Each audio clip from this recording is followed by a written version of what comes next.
Oh, we got power? Ooh, got power. Under information Thank you, Nikki. technology, on page 404, we had discussion on moving the IT department to, but didn't we say do that? Didn't we say, yeah, move there? I think we Right. did say, I think we authorized that. I so think we maybe authorized it. Yeah. Authorize IT to move into IT move there, to yeah. occupy both spaces. So just maybe to make a note that the board authorized them to move into both spaces. Okay, any other changes? Not entertain a motion to approve with changes? Also move. Motion by Dave. I'll second. Any other discussion? All those in favor signify by saying aye. Aye. Aye, opposed, motion carries. Nate, anyone on open forum? No open forum? I was sure today would be a huge day for open forum, but we're gonna have some testimony. I'm Matt? on the phone. Sorry. Could I ask Oh. a question? Yes, state your Is this- name. This is open forum time, Sure. so if you're online, thank you for chiming in because sometimes we forget about open online. But just if you have a question or comment, state your name and address for us, and then go ahead with your comment. Sure.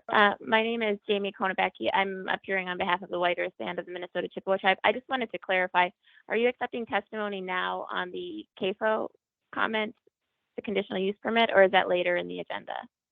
We certainly, you're open to testify for anything at this time on open forum, but I will allow testimony during that time. And again, if I forget, please just try to acknowledge somehow. And why don't I give you my cell phone in case I happen to not hear you? You can chime in and text me because I have the phone in front of me. It's 218-530-0179 if you need to send me a text or shoot me a call so I can remember to get you online. Sure. I'll wait then until that part of the agenda. Could you just give me the last four again? 0179. Perfect. Thank you so much. Apologies for the interruption. No, perfectly. Thank you. Okay, moving on to our agenda, reports and correspondence. Anyone have any reports on committees they'd like to start with? I can start. I just had, I had the opioid settlement meeting, monthly meeting, and we just discussed, again, moving forward and coming up with a process for how to determine how the money will be spent. We will continue to meet monthly. And then I also had human services meeting. We discussed the work from home policy. We also discussed the board reports. And there was question brought up at Human Services Committee whether or not the board wants them to continue to use them or continue to do them. The quarterly quarterly report reports, yeah.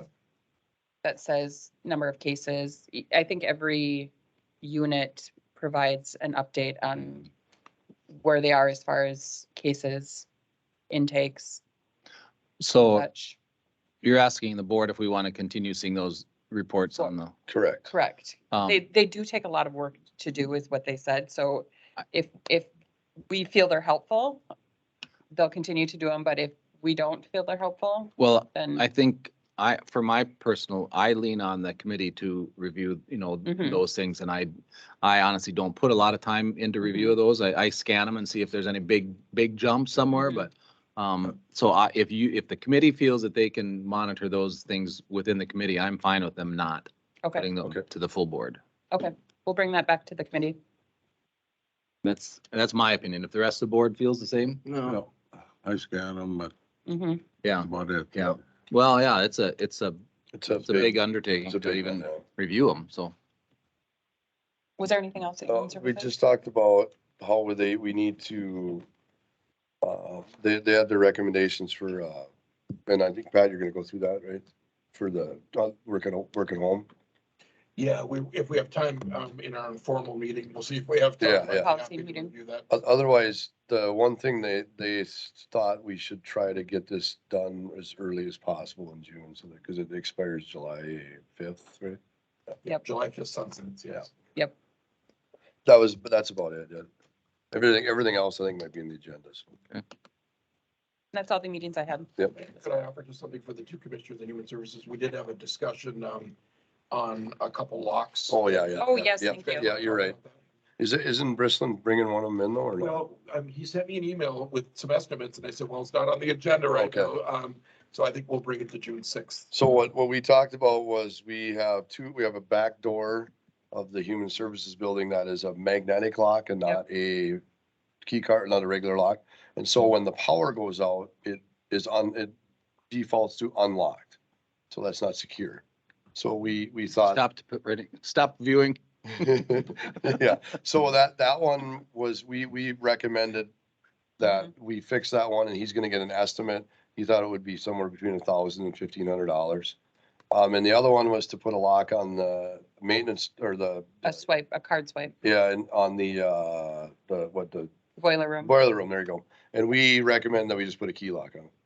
because that I believe would have been It would a have been like. couple Yeah, a thousand couple just for thousand, that. just for door. that, because they'd have to wire everything there. Or- The nice thing about the Mhm. back door is all the wiring and everything is there. They just have to put the different deal in. So we did recommend just a key, just continue with the key Yeah. on the boiler room or a punch. Yeah, well, right now Lock it's not room. locked, so they would put a new Yes. key lock on Yep. it. I think that's it. Okay. Do you want to talk about sheriff? Well, No. Most, I think sheriff, You go ahead. the sheriff's meeting we had was kind of a abbreviated one because of the lateness, or Todd got sick, the original one. But I think the biggest one and it's on the agenda, is the discussion of a possibly new purchase of a vehicle, and they're gonna give a presentation on that. So anything add to sheriff? Any No, update not on the really. building? I know you when working on the building. Any update on that? The impound? Nothing yet. Okay. I also was at the joint powers meeting, and we had a couple speakers talking about a rural water district. So let me see the counties, Polk, Norman, and Clay counties, they're establishing a rural water district for the small cities up there. And what they're having real issues with is finding the staff to do the water treatment. And then, so if they go with a rural water district, then they can eliminate their water tower, their, what else can they eliminate? I just said it too. Talk about mind blanks. But anyway, we had Rocky Schneider and Stefan Slick from AE2S spoke, and then James Guler from Moore Engineer was there giving a high overview of the Red Path impoundment down in Traverse County. So it's pretty interesting. I am going to pass off the rural water to EDA and see if anyone's interested. I know Lake Park has just worked on their treatment plant, but Audubon might be one. But it's something that's North Dakota's had it, and it's, piping water to all the communities, and I think even some rural homesteads could get tapped into it. So the high arsenic around here, and it might be something for us at least to sign a letter of support, so we get included in that initial Commissioner Dawson, do you want me to prepare a letter? I would just hand that off to EDA, let them get in contact, and if I think they can determine whether they want to come bring that back to the board. Did the other commissioners want to take a look at this quick and you can just send it back? to me? Will you bring that to the EDA meeting on Thursday? Absolutely. Yeah, Absolutely. then I won't look at it. The other thing is, John and I have been on the Public Works, and we are getting close. They're really looking at just smaller items now to May 30th, we're looking at paving some of the property out there. They're finishing the interior. May 23rd is the tentative punch date to walk through and make sure everything's up to snuff. We're coordinating with Judy on internet access. There was an issue with that, putting the overhead pucks in or whatever and they were going to try to see if they can use one of the scissor lifts that are out there. They're going to transfer phone service, and we forget about how big a deal this is, transferring the phone service and the adding some 911 lines. we're staying with the river rock. We had a big, it's funny, every little discussion of those details, everyone has a different opinion, which kind of rock you want, which color you want. And there was one individual out there that had to have his office painted a different color. We won't mention any names but it didn't cost the county anything, but we'll have to continually give him a little grief when we see him. And I won't say it publicly who it is, but it's a little joke out there now. So, anything else, Dad? Fuel Master Transfer Day is 5/31 or June 1st, where we're going to transfer the fuel from the old fueling station to the new one, if everything's going on track. Hinges on getting Wi-Fi and internet out there. Yeah, we have to have Wi-Fi and internet access and up and running for the fuel to monitor and track it, of course. And we did have 3,000 gallons delivered, I think. So we're testing some of the things out there. And then one thing I asked was the status of hiring that full-time maintenance person. I think we need that done. I mean, we've been talking that should be getting done for quite some time. I would like to see that authorized and move forward. It needs to move forward. I mean, I would like us to, maybe we should give the green light just to develop the job description and advertise for it now.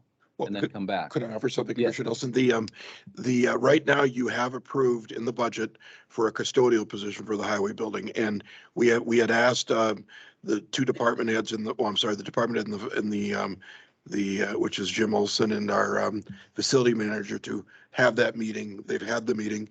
They do believe a dual, maintenance with custodial responsibilities is the way to go. And so they have communicated that to the Human Resources Director, and we are currently developing that. But I think a motion or an endorsement to that effect is something we would eventually bring to you. And so if you'd like to do that now, we'd certainly. I think we need to move as quickly as possible. I mean, the Does that building's be- ready to go. Do we need to add that to the agenda? Yes, you could add that to the agenda and then make a motion, but we are moving towards that path. We just didn't have the job description done to bring to you, but we will have it available for the June 6th meeting Let's, to consider. when we get to human resources, Yeah. maybe just Yeah, great idea. add that, Add that. authorizing the advertising of that. Will do. Should we make a motion to add that to the agenda? Yeah, I make a motion to add it, authorizing the position to the agenda. The maintenance / Maintenance custodial / position of the custodian. highway now. Second. Okay, John second. John second. Any other discussion? All those in favor signify by saying aye. Aye. Aye, opposed, motion carries. Anything else under Public Works? No, We're still looking at an open house, but trying to get occupancy and what timing that would be. and they will be moving forward on some type of auction sale for the surplus and outdated stuff. So Yeah, that was another item that's kind of carefully considered when we have auction of surplus material from the highway department, we're gonna all try to put that all in one building and have an auction on site, and any other equipment in the overstocked or extra equipment in the whole courthouse, and we will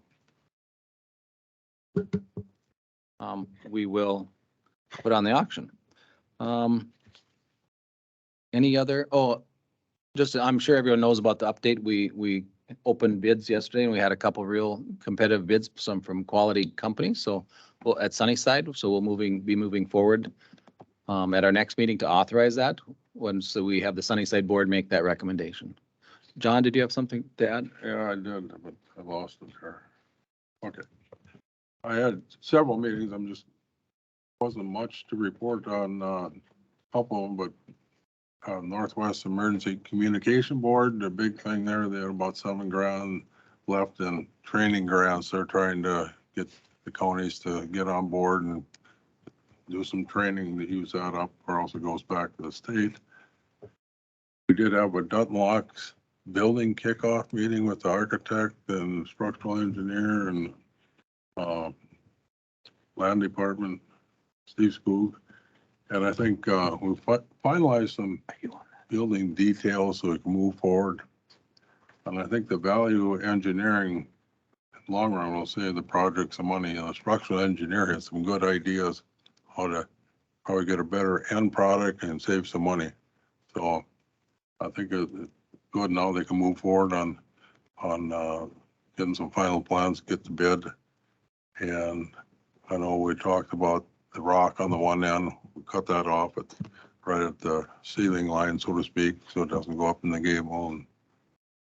And inside of the structure, there'll be a steel lining on it to help maintenance. And most of it we're trying to get as maintenance free as we can Mhm. up there, so. And bird free, I'm sure. Yeah, that's- And for those that don't know, we're talking about Dunton Locks. We are replacing the old shelter with a new shelter, and we got a grant to cover part of that expense. So I'm going to dress that up a little bit, and kind of Hopefully- excited.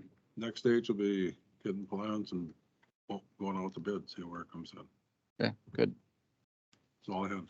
Okay, anyone else? I had the safety committee. And so we talked about injuries and accidents from last year. They were mostly slip and fall type of stuff. We talked about training, safe assured training.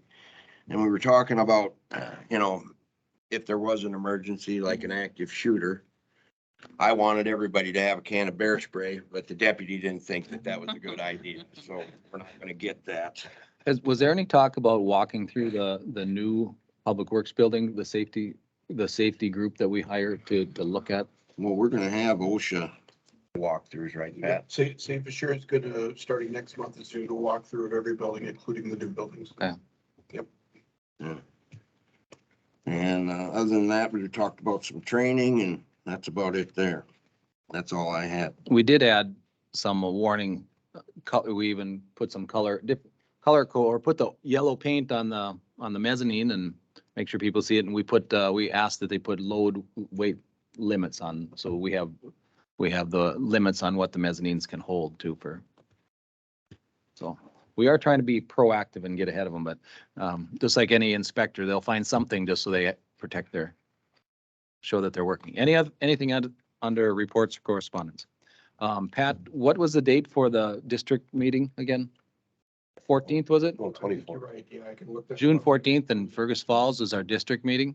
The AMC. Yeah, AMC District 4. Yeah. So, and we are all authorized to go to that. What day is that on? It's usually on a Friday, we I get, think. but Is it Friday or is it? I'm not sure, but that's usually when we are. It's just in a rotation where that's how we end up getting the last Friday, I think we're the last one usually. Pat can send an update out on the date. Yeah. I Because the saw it 14th listed, but I don't remember what day in June it was. And we are all authorized to be there, right? That's all a public. It'll be down at Fergus Falls here, but I'll send you the particulars. Then Okay. there's that other meeting too, May 24th, 24th. May 24th, that's in Staples. Yep, that was we authorized For us, that. yeah, Yep, That's the week. basically mostly a new commissioner meeting, correct? yep. Yeah, we authorized that last meeting. All right, if there's nothing else. Under correspondence, moving on to appointments. Pelican Watershed. We're going to make an appointment of two applicants or two positions today, correct? And if there's anyone here to speak, that wants to speak on that, if they're an applicant or wish to, you will certainly be allowed to give a couple minutes presentation if you want. I know we had 3 applicants for 2 positions, so. Lori's here. Morning.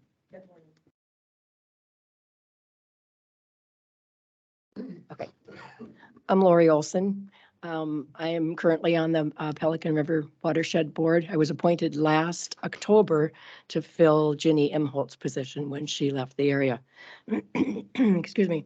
I have found it to be very interesting and would like to continue with another 3-year term. Since October, Chris Jaskin and I have co-chaired Stakeholders Advisory Committee. We, in fact, developed it. And we've had 1 meeting. We have another meeting scheduled for the end of this month. So I'd like to see that project through. I'm really kind of passionate about seeing that through. So I'd like to see both Chris and I reappointed so we could accomplish that. Okay, thank you. Thanks, Larry. I was going to say something smart, Alex. I better just not. Thank you, Laurie. It wasn't anything bad. The position, Lori's position would be more from the Detroit Lake area where Chris is a little outside. Okay. Anyone else wishing to speak on behalf of anyone or for Phil Hansen. I'm sorry, testimony closed. Please, everyone sit down. Why did I know that happened? No, Phil Hansen. You guys appointed me last year at about this time. And just, it's been a year and it's been a year of learning. I'm sure you commissioners kind of understand that, but we're right in the middle of something. And I'm just here to support Lori and Chris if you guys would see it, so we can see this project through, which I think is really important. I think we really making some progress at bettering the Pelican River watersheds, stakeholders, the people who are stakeholders with the watershed who apply for permits and stuff. I think we're really in the middle of something that we're doing that's very good for the taxpayer and for the general public. So that's it. Thank you, Phil. Thanks, Phil.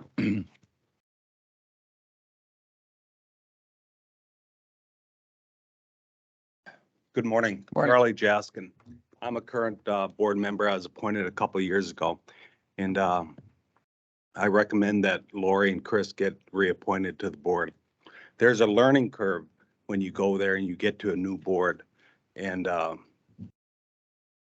learning curve is uphill that first couple of years. So that's why they need to be reappointed to the board. And I concur with Phil's comments that they should be reappointed to the board. Thank you. Thank you, Charlie. Anyone else? Do we have, do we make a motion for both? We'd Or- make yeah, one each one. And could you have the terms that, we did have, I think we had three applicants and the two that are, that we've already heard from Lori and support of Chris. Is Chris here? No.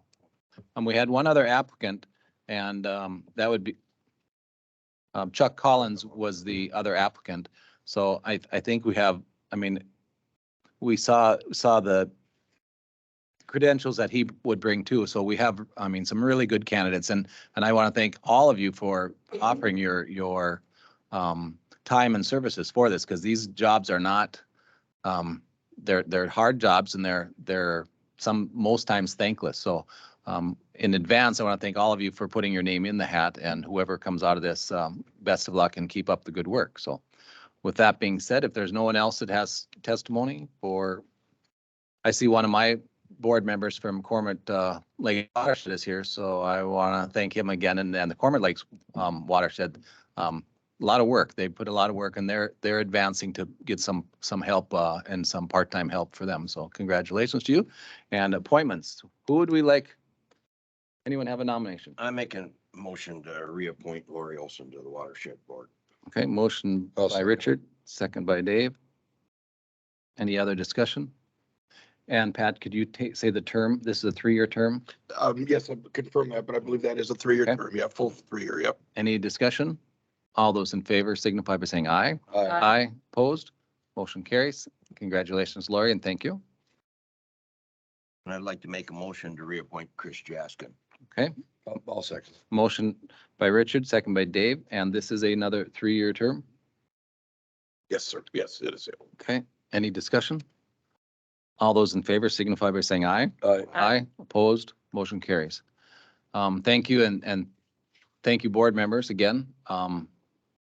And congratulations to those, and thank you to Chuck for putting his name in, and I think he would, by the looks of his resume, would be a fine candidate or a future candidate, so.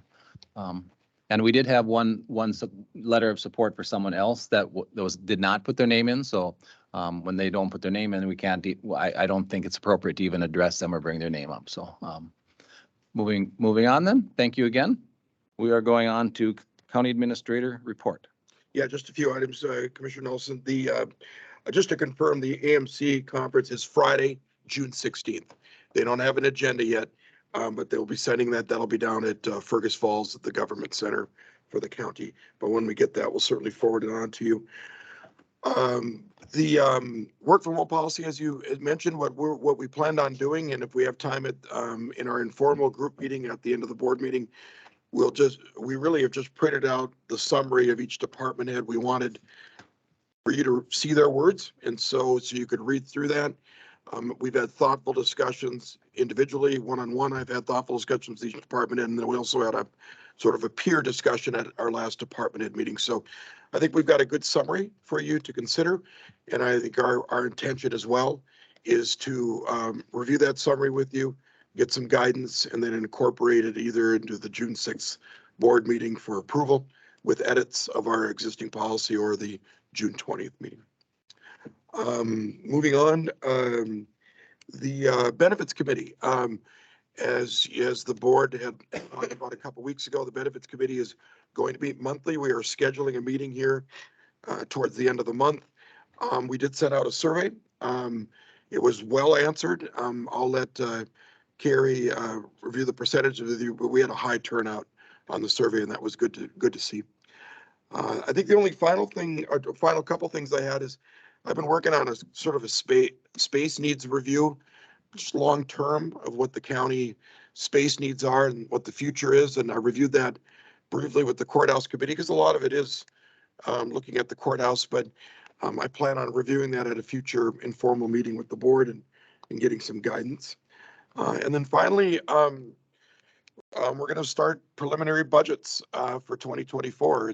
We usually start it at the beginning of July, but because of all the legislative changes, we want to do some good benchmarking to see how that's going to affect our budget moving forward. We do have a survey that we're going to send out to each commissioner individually. We'd like to get some feedback from you on what you'd like to see with the budget, any questions and concerns that you have as we move forward with the budget. But like I said, we normally start in July, but we're going to start a little bit earlier just because a lot of the changes that we're seeing legislatively, and I think some challenges that we see, moving forward into 2024.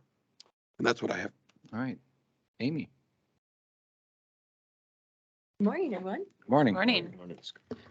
Good morning. I'm Amy Stearns, and I'm with Project 412, and I have some kind of a neat thing to share with all of you. I had met with Pat Oman and also Steve Skoog, Mitch Lundeen, and Denise Warren regarding an opportunity that we have through the Blandon Foundation. We received a grant. It's a matching grant, so we're also raising some funds to go with it to infuse this Detroit Lakes and Becker County with some color over the next summer, this summer.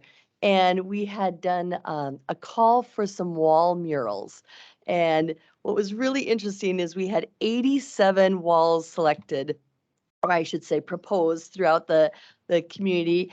And 2 of them are Becker County walls. One in particular is up on the screen right now, already showing, there's gonna be like a drum roll or something, Pat, big reveal. So the Becker County Human Services wall was a really popular site for muralists to consider. And we have a small committee that juried the murals that were proposed. And this is one by a woman named Deneen Hughes. She is a fine artist out of Minneapolis, St. Paul, Stillwater area. She has a gallery in Stillwater. And what she's proposing there is 3 or basically 2 sides of the Human Services building. Do you have that other picture? Yeah, Okay, great. Okay.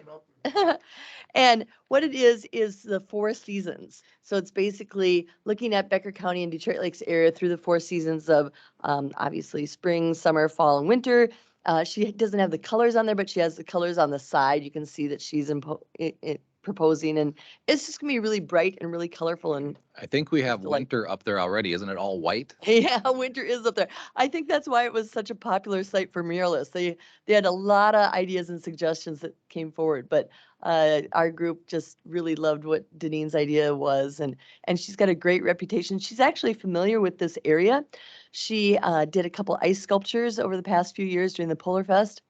She also has submitted poems that have been part of the poetry walk, and she did a sailboat for the 150th of DL. So she's just a well-regarded artist and well-respected, and like to propose that for you. That was on the Human Service Building. Did you say you had another one? Yep, the other one is the Becker County, it's the underpass going to Denton Locks under Westlake Drive.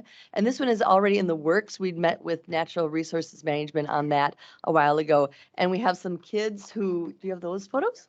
Okay. They, two students from Detroit Lakes High School had this as part of their capstone project. And they did it during Day of Caring, and they're making it look like an underwater world. So there's the kids. Yeah. And this is an area in the region that has often blighted with graffiti. And there is kind of an underlying respect among artists not to graffiti something that's already has something beautiful on it. They'll just move somewhere else. But so these are a bunch of kids who are working. They were under the leadership of two kids named Chloe and Lily. And this is Dea carrying, and there's another photo there too. But they're going to put some fish in there. And the weather hasn't been the most cooperative for them to progress with this, but they will get it done sometime between now and the end of June. That looks nice already. Yeah. Yeah. Do you have, is there any more pictures? Or- There's one other Cause I picture. had about 4 or 5 I was gonna show you. Would you, might want to, can you give those to Nate if he's, might be better to have those, or send him a, I actually got Commissioner Mills. I just forwarded it to Nate. Right Okay. now in your emails. Okay. I wish I could find those. I have it like, oh, There's the other photo. you don't want them? Oh, okay. You have a camera? I do that all the time. So anyway, that one is in progress, and I think it's going to look great. And it's really fun that the kids were able to do this as part of Day of Caring. And then I guess the one that's on the table is the Becker County Human Services Building. That artist would love to start very soon, by the first week or so of June. And there is some equipment that she will need, like some scaffolding and scissor lift and that sort of thing. We're also looking for paint. So if any of that is available to borrow from the county, that would be great as well. You might want to check at the, Environmental Environmental services, service. yes, we will. are you painting, is that painting on the north wall then? It's facing- actually on the south wall and the east wall. It wraps around. Oh, okay. To that corner. So we won't be stopping traffic in that alley is where I was thinking it was. No, Okay. it wraps around. I have a picture of that too. I think I sent it to Pat. You can kind of see. And of And it'll course, be bright and colorful. I mean, the picture is just a sketch. with the underpass, that's already been approved and been working on, and that is the box culvert under counties 22 by, that leads to the Dunlux. Yeah, just a comment in your agreement there, I'd like to see County 22 added to the, just, Oh, sure. you got the box culvert number, but a lot of people will not. they might not know. Okay, great. We can add that. Commissioner Oaks, Pardon? what did you want in the agreement? Under 22. County 22, okay. Just put CASA 22 in the 22. location All right, very good. added to. Okay, and our county attorneys looked at the agreement, and I think we're, Previously, I did not get an updated copy of your finances. Yeah, okay. the only thing that was changed on it is just inserting the word Becker County in the location. So I think if the board wanted to approve the contracts with the understanding, final review by the county attorney, that would be the suggestion. And I also would remind the board that there's language in here that even though you would authorize us signing this agreement, you still have design approval. And so Mhm. eventually something has to get brought to you and you have to give the okay to the board. And that's what this is. This is, Yep. I want to make sure Yep. clearly that they're hearing that, so. okay, this is the design we're approving, and it's a 4-season. I do think for the white at the winter would be fine. So- The whiteout day. That'll be in the break room area. Okay, yeah. Okay. Okay, so we want to entertain a motion to enter into the wall agreement for mural. You're responsible for the first 5 years of maintenance for the Correct. colors and after that, it's up to the county to either maintain it or paint over. I Mhm. assume. Yes. So, I make a motion to enter into the wall agreement. okay, motion by Richard, I'll second that motion. second by Dave. Any discussion? Commissioner, I was going to Yep. offer something. Please. Please. So you have two agreements in front of you. One of them is the wall agreement, as you mentioned on the building. The other one is the your tunnel. And you did already authorize it, as you recall, with the motion. Yeah. But I didn't realize that Amy also wanted it in the contract, so we brought that both for you to consider. So for the motion maker, Richard and Dave, and second, is that appropriate to Yep, be that's- both? yep. Both wall agreements to authorize and sign? Okay. Any other discussion? All those in favor signify by saying aye. Aye. Opposed, motion carries. Great. So you. does that mean we can move forward? I can reach out to Yep, you're ready to Denise go. and get- Work, Yep. coordinate with Denise, and All right, wonderful. I Thank think- you. Thanks, Amy. Thank you. Thanks. Denise, is your department pretty excited about the mural? I've heard they're kind of,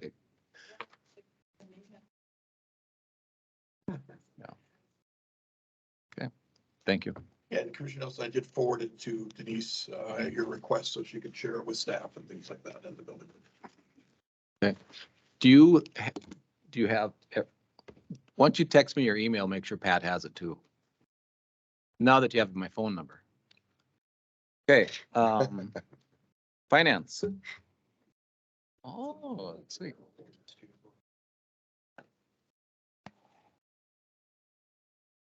Good morning. Morning, Mary. First item we have is requesting a motion to approve regular claims, auditor warrants, and over 90 days. Move to approve. Motion by John. Second. Second by Richard. Any discussion? All those in favor signify by saying aye. Aye. Opposed, motion carries. Second, we have the renewal of 2 tubing permits, Charlie's Otter Tail Tubing, Kathy and Charles Balaya, and K&K Tubing, Roger Clem, both in Erie Township. Move to approve both tubing permits. Second. Motion by John, second by Richard. All those in favor signify by saying aye. Aye. Opposed, motion carries. And the final item I have is Resolution 523 2D, repurchase of a tax forfeited property in Lake Eunice Township. Okay, entertain a motion to approve resolution 523 2D, repurchase the property. So moved. Motion by John. Second. Second by Richard. Any discussion? All those in favor signify by saying aye. Aye. Aye, opposed, motion carries. Thank you. Thank you, Mary. Human Services.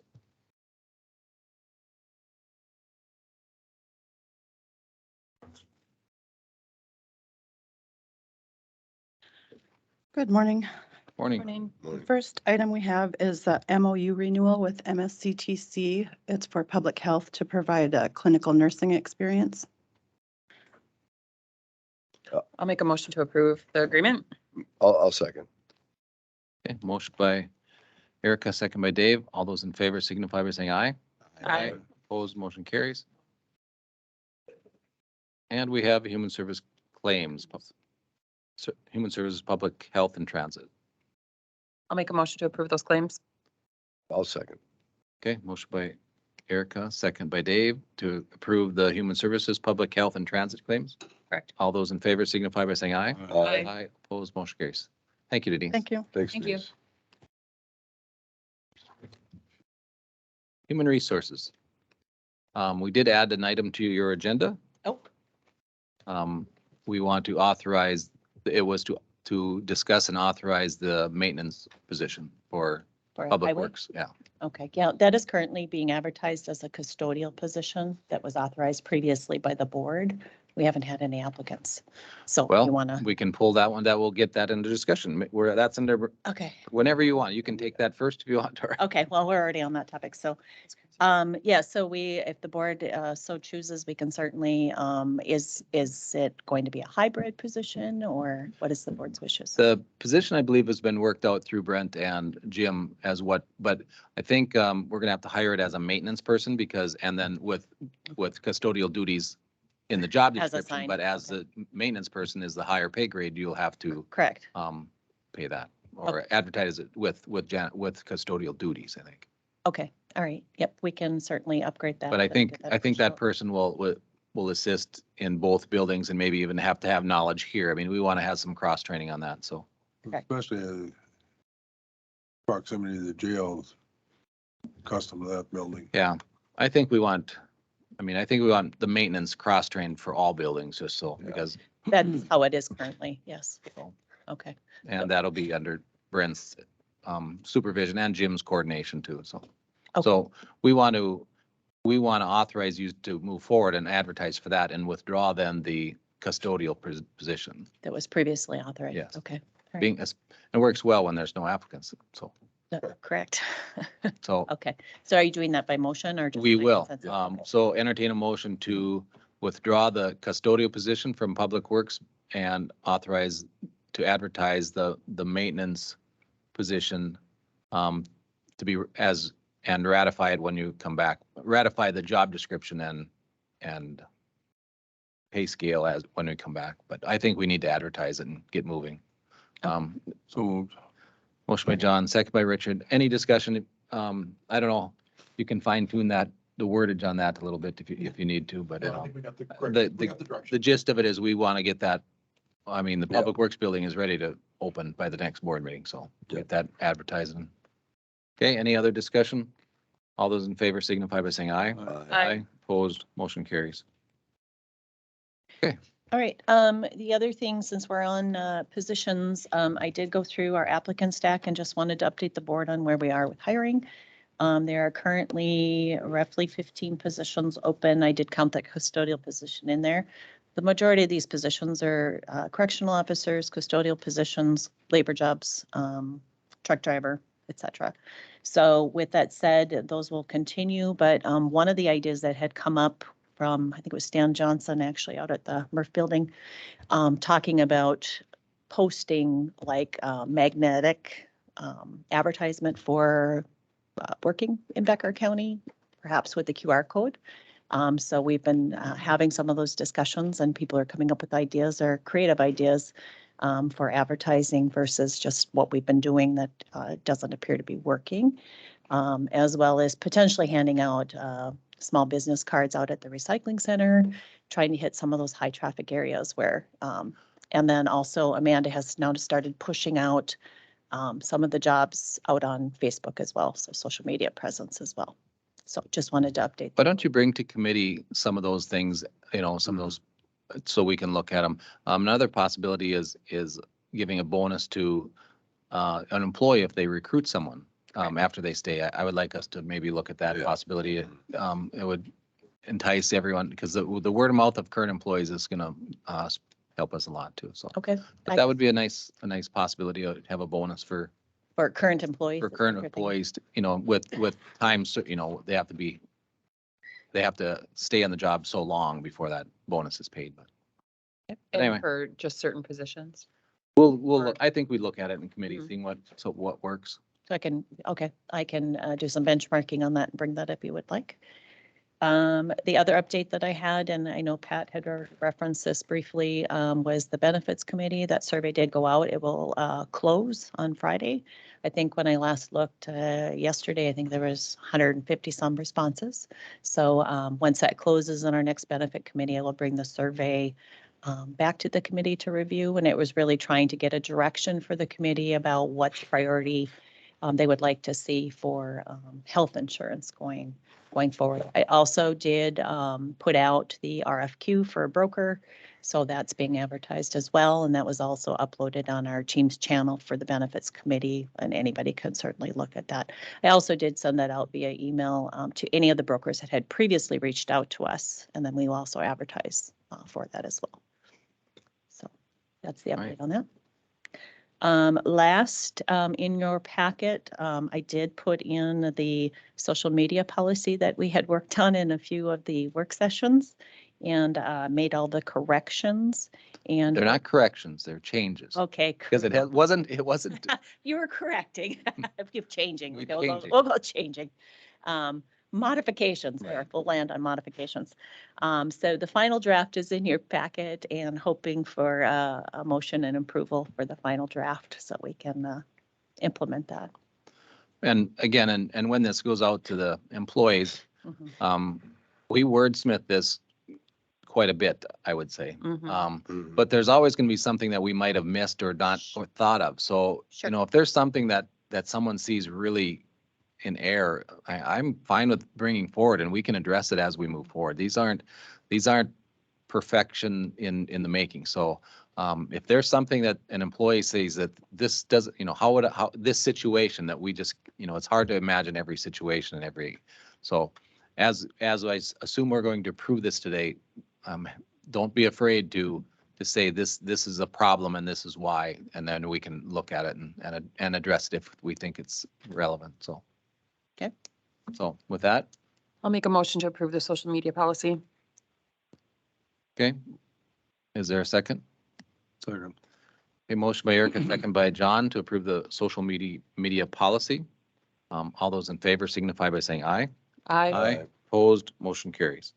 Commissioner, can I offer just a question to the Human Resource Director? How are we going to educate our employees? How are we going to get this out so they understand the policy and what's required of them?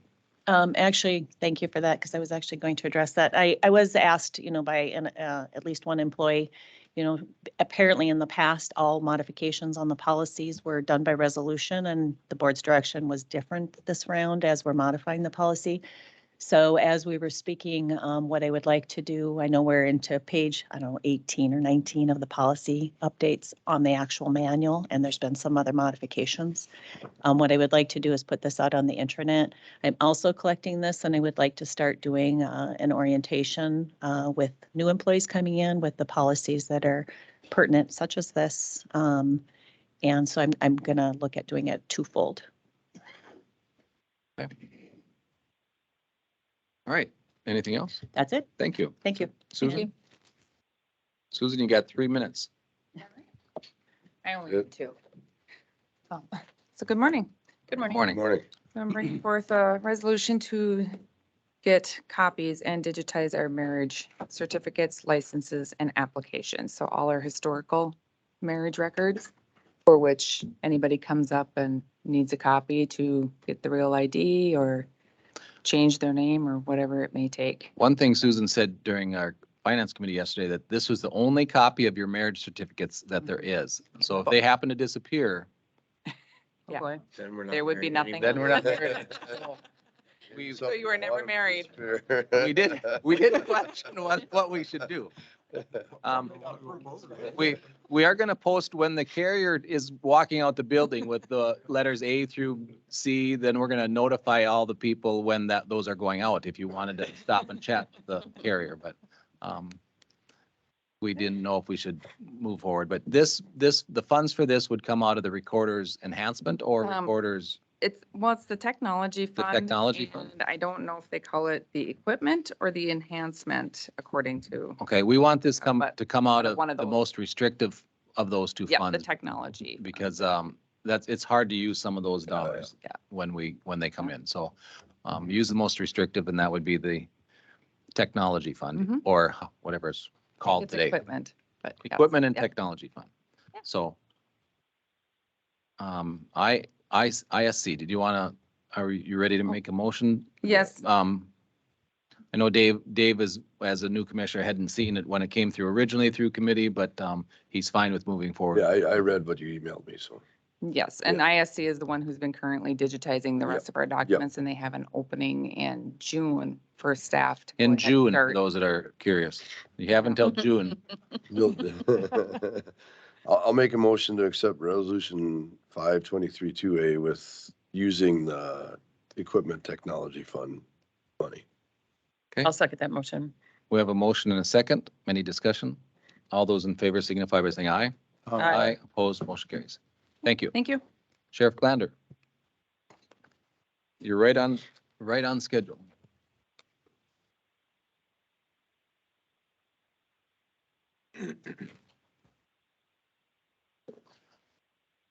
Good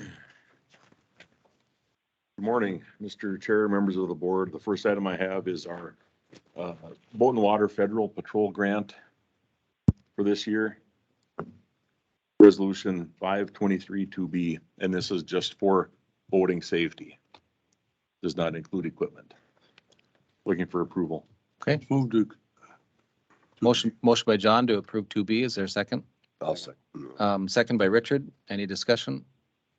All those in favor signify by saying aye. Aye. Opposed, motion carries. And item number 2 is just for information and discussion today. We are looking at different options for an armored vehicle. We currently have what is called a Peacekeeper. And we received that at no charge from Hubbard County. And I'm guessing it's a mid-70s or based on a mid-70s chassis. And again, we are just looking at a way to improve what we currently have. And I have with me our emergency manager, Adam Douglas, and Sergeant Dan May. They'll talk more about this, but I just learned that 3 days ago, two of our neighboring counties were called out for a situation, and they ended up calling Otter Tail County to use their vehicle. So there is a need for vehicles like this in certain situations. So I'll let these guys take the floor. Thank you. Thank you, Todd. Morning. Pat, do you have that PowerPoint? Is there a way to put that up at all or? Bringing it up now. Yeah. Perfect. And just, we looked at this at committee a little bit and thought the full board should be ahead of this right away and seeing what the thought was, but we thought it was pertinent to get it out there and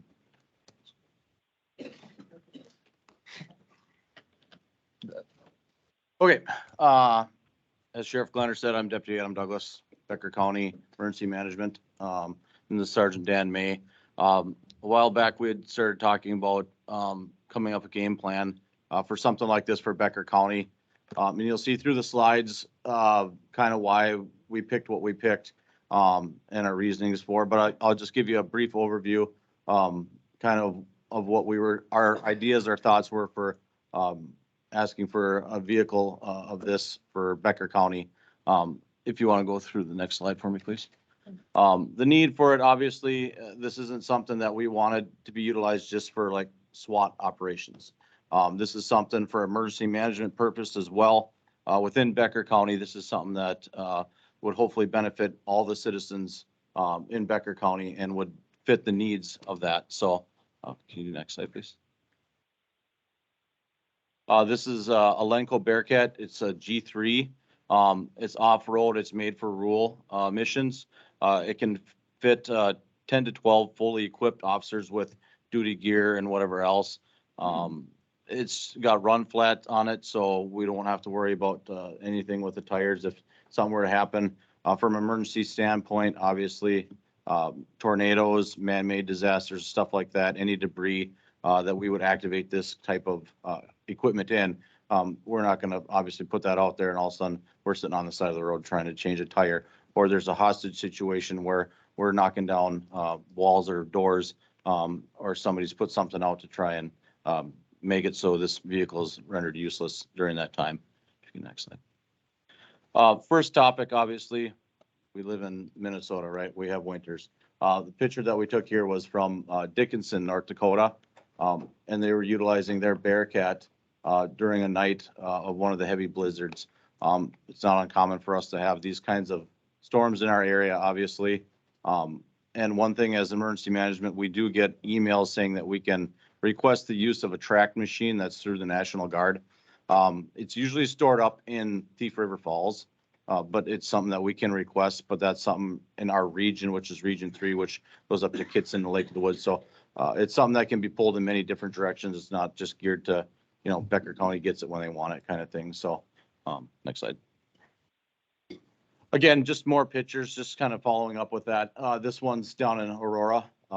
This is where they actually had stranded motorists out on a roadway, and they were able to successfully deploy the vehicle out to pick up the people and bring them back somewhere for the night until the storm had passed.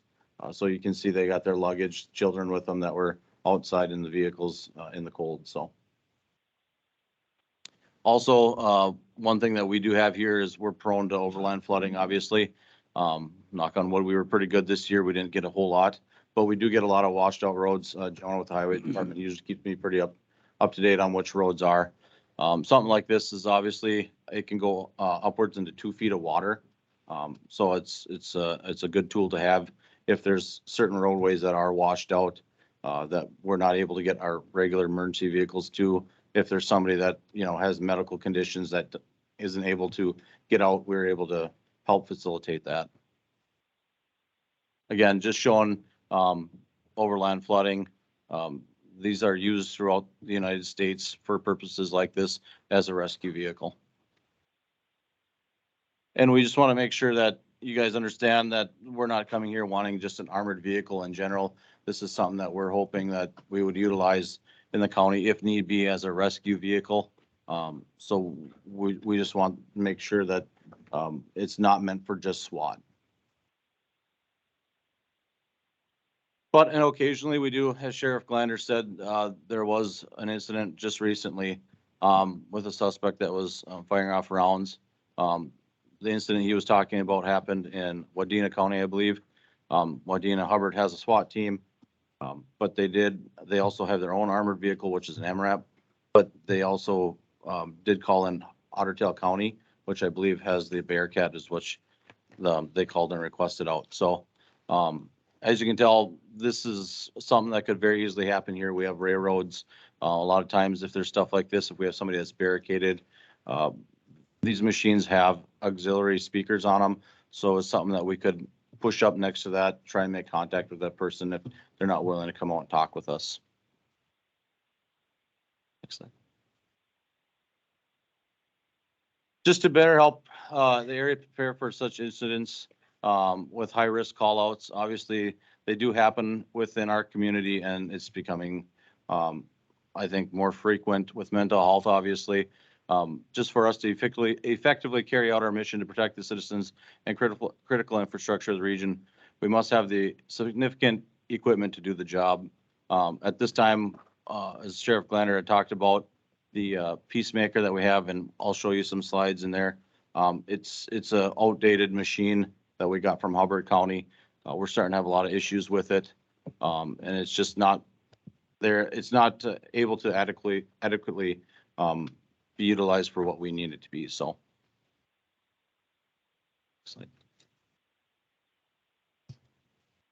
this does save lives. There's been numerous incidences where these things have taken rounds from either small arms or high caliber rifles. As you can see in the last couple of photos, these things are meant to stop the threat. If we do have to go in and get somebody that's been injured or shot, whether it's an officer or a citizen. So these things do save lives. The nice things about these is they're not as high as those MRAPs. So you're easily able to get a cot or people in the back of these in a quick amount of time. And as you can see, this is where you'd be able to adequately put somebody in the back. It's not an MRAP. You actually have to climb up, I think, quite a few stairs. Sergeant Dan Mays seen what those are, and they're just a lot taller and cumbersome to get into. So this is the back of what Bearcat G3 would look like.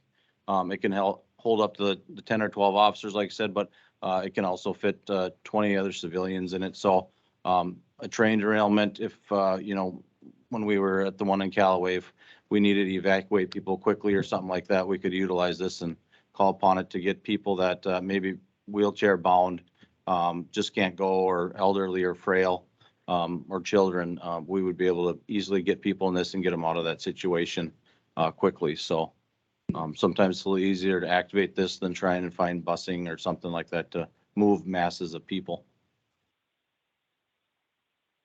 It's kind of a hard picture to see, but that is actually our old Peacekeeper. That's the inside of what ours looks like in the back now. So just showing you the differences of what we have compared to what the newer technology is out there.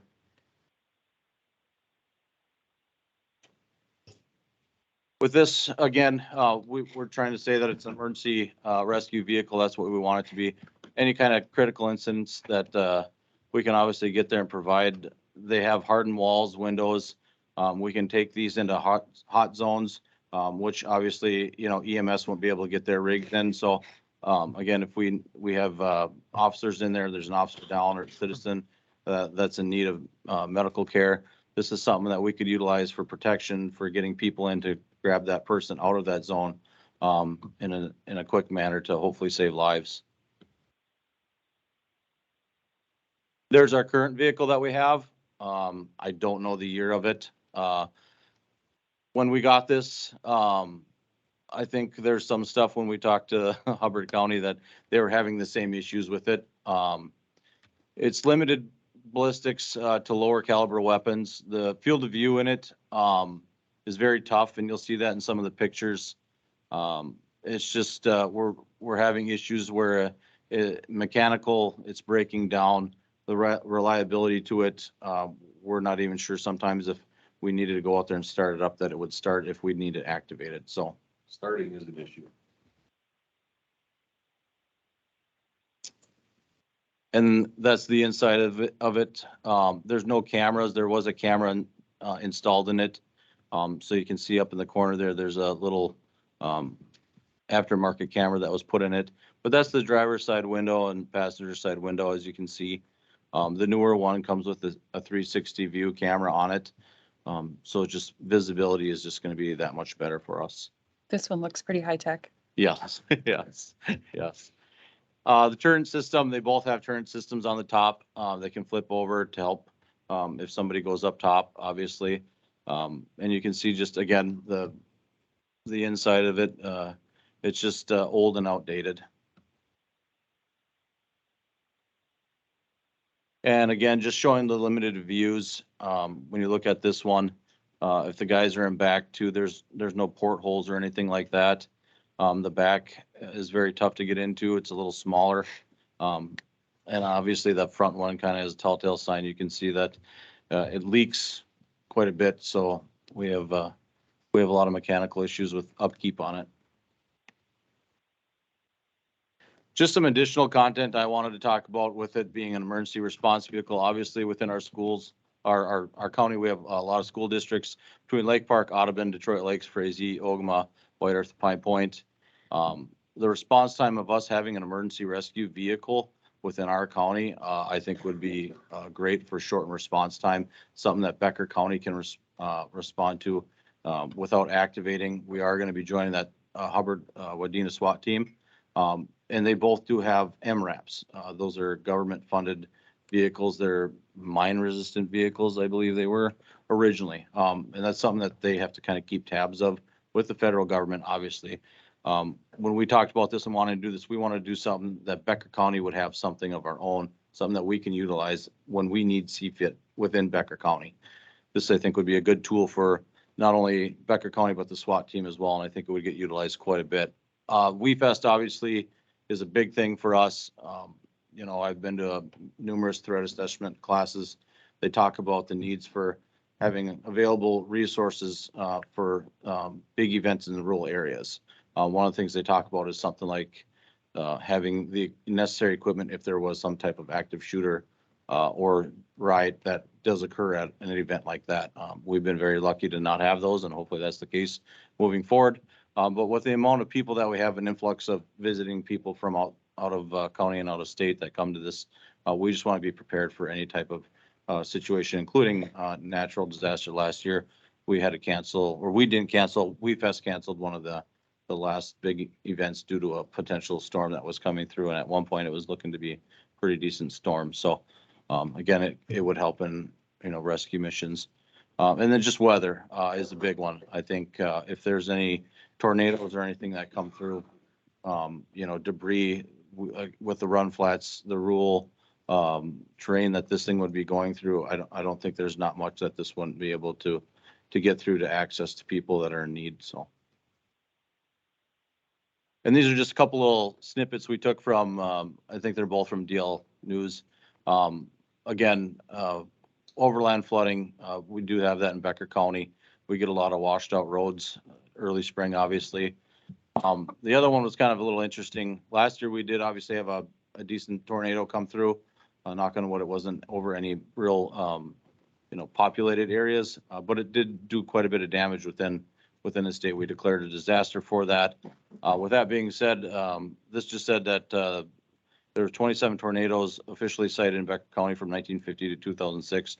That put us in the top 20. So, I mean, we're kind of in that area where we do get tornadoes, and this would assist with recovery efforts for any type of nature of that occurring within Becker County. So that's all I got. I'm long-winded. I apologize.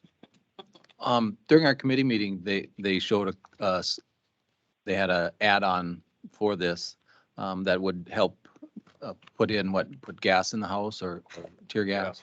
Yep. So like these newer ones come with a batter ram on them. It's hydraulic, so it can be controlled within the inside. And what they do is on the front, there's an attachment that if there's a barricaded suspect, it can punch through the door and self-deploy CS gas in there.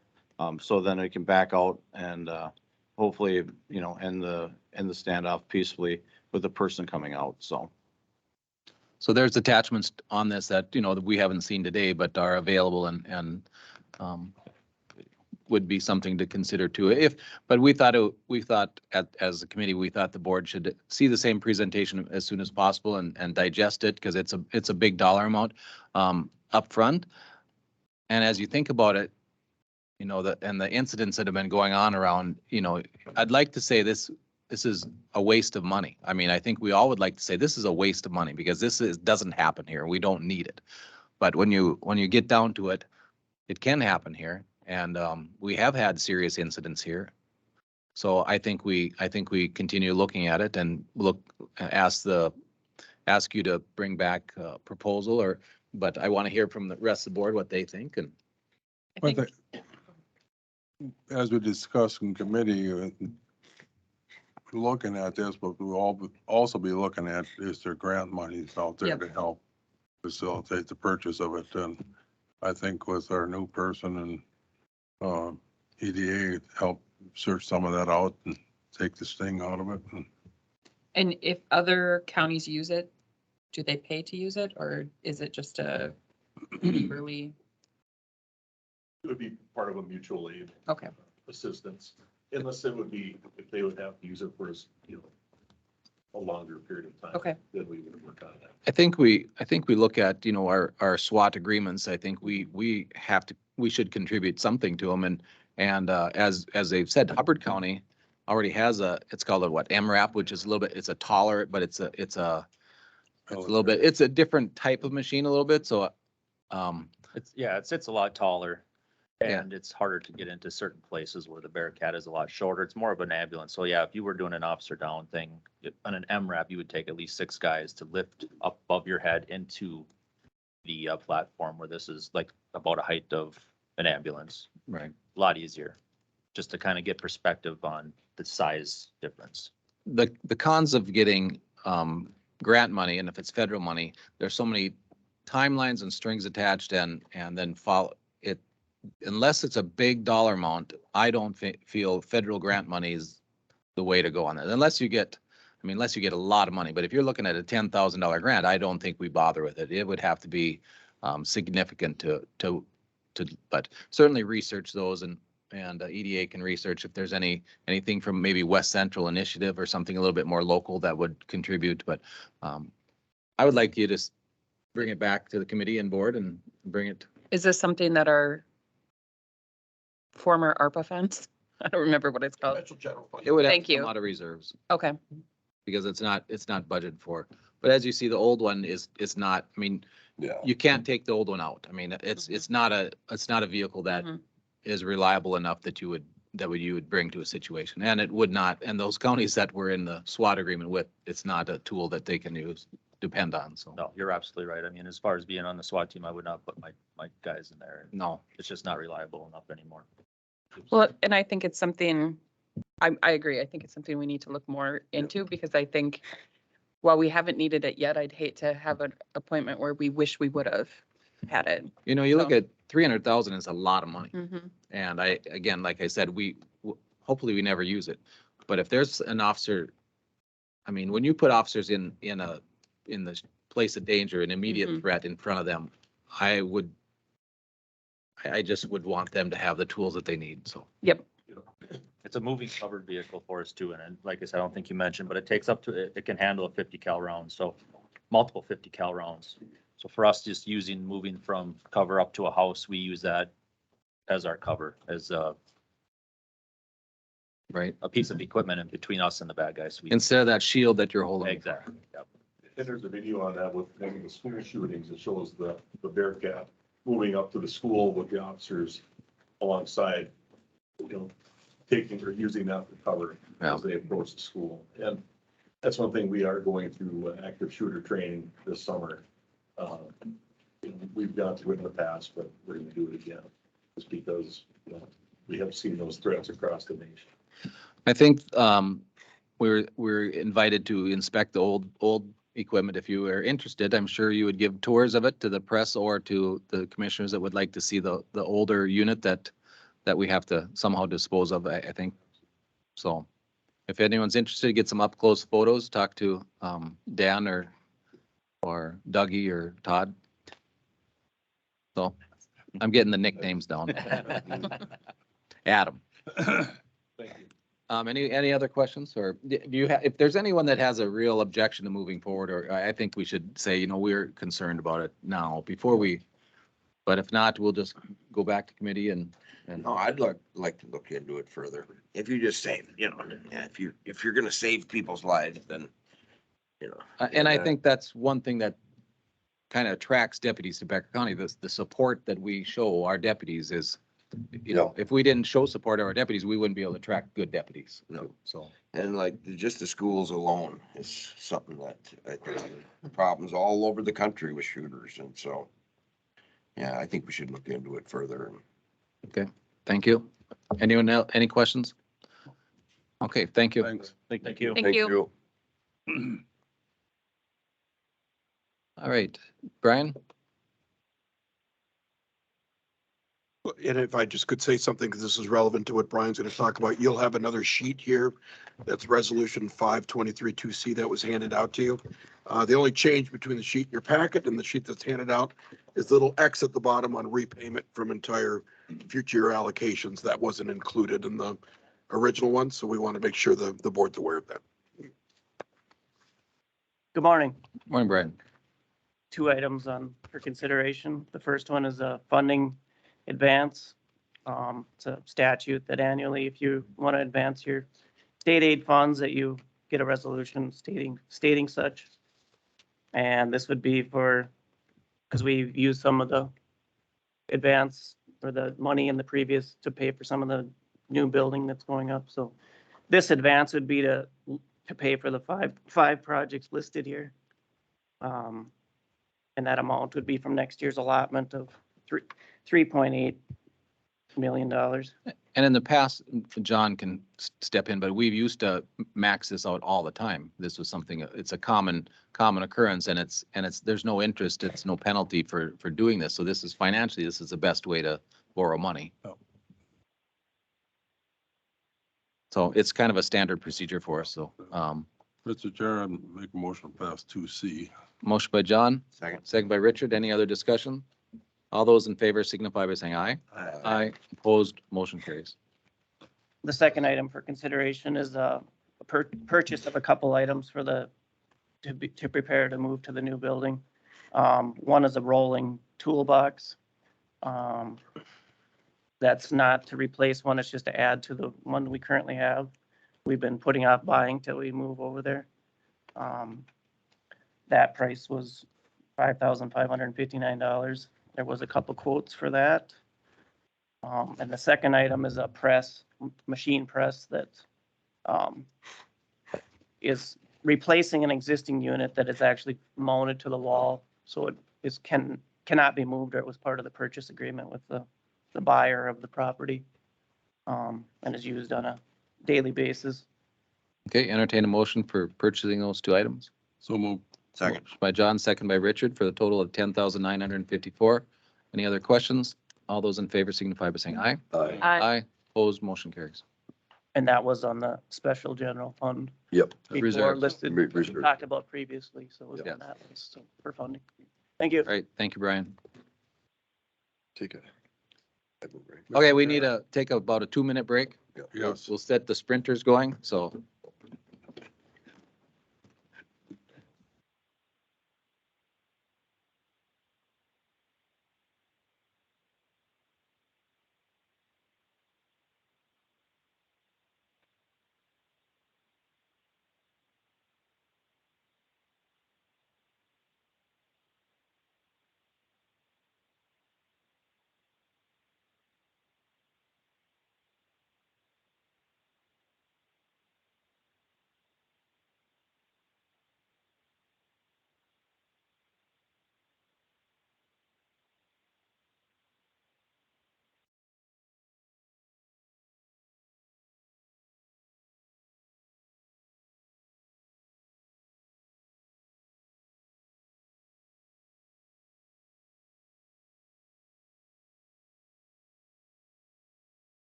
A couple items for your consideration this morning. The first being the April 26th Planning Commission recommendations.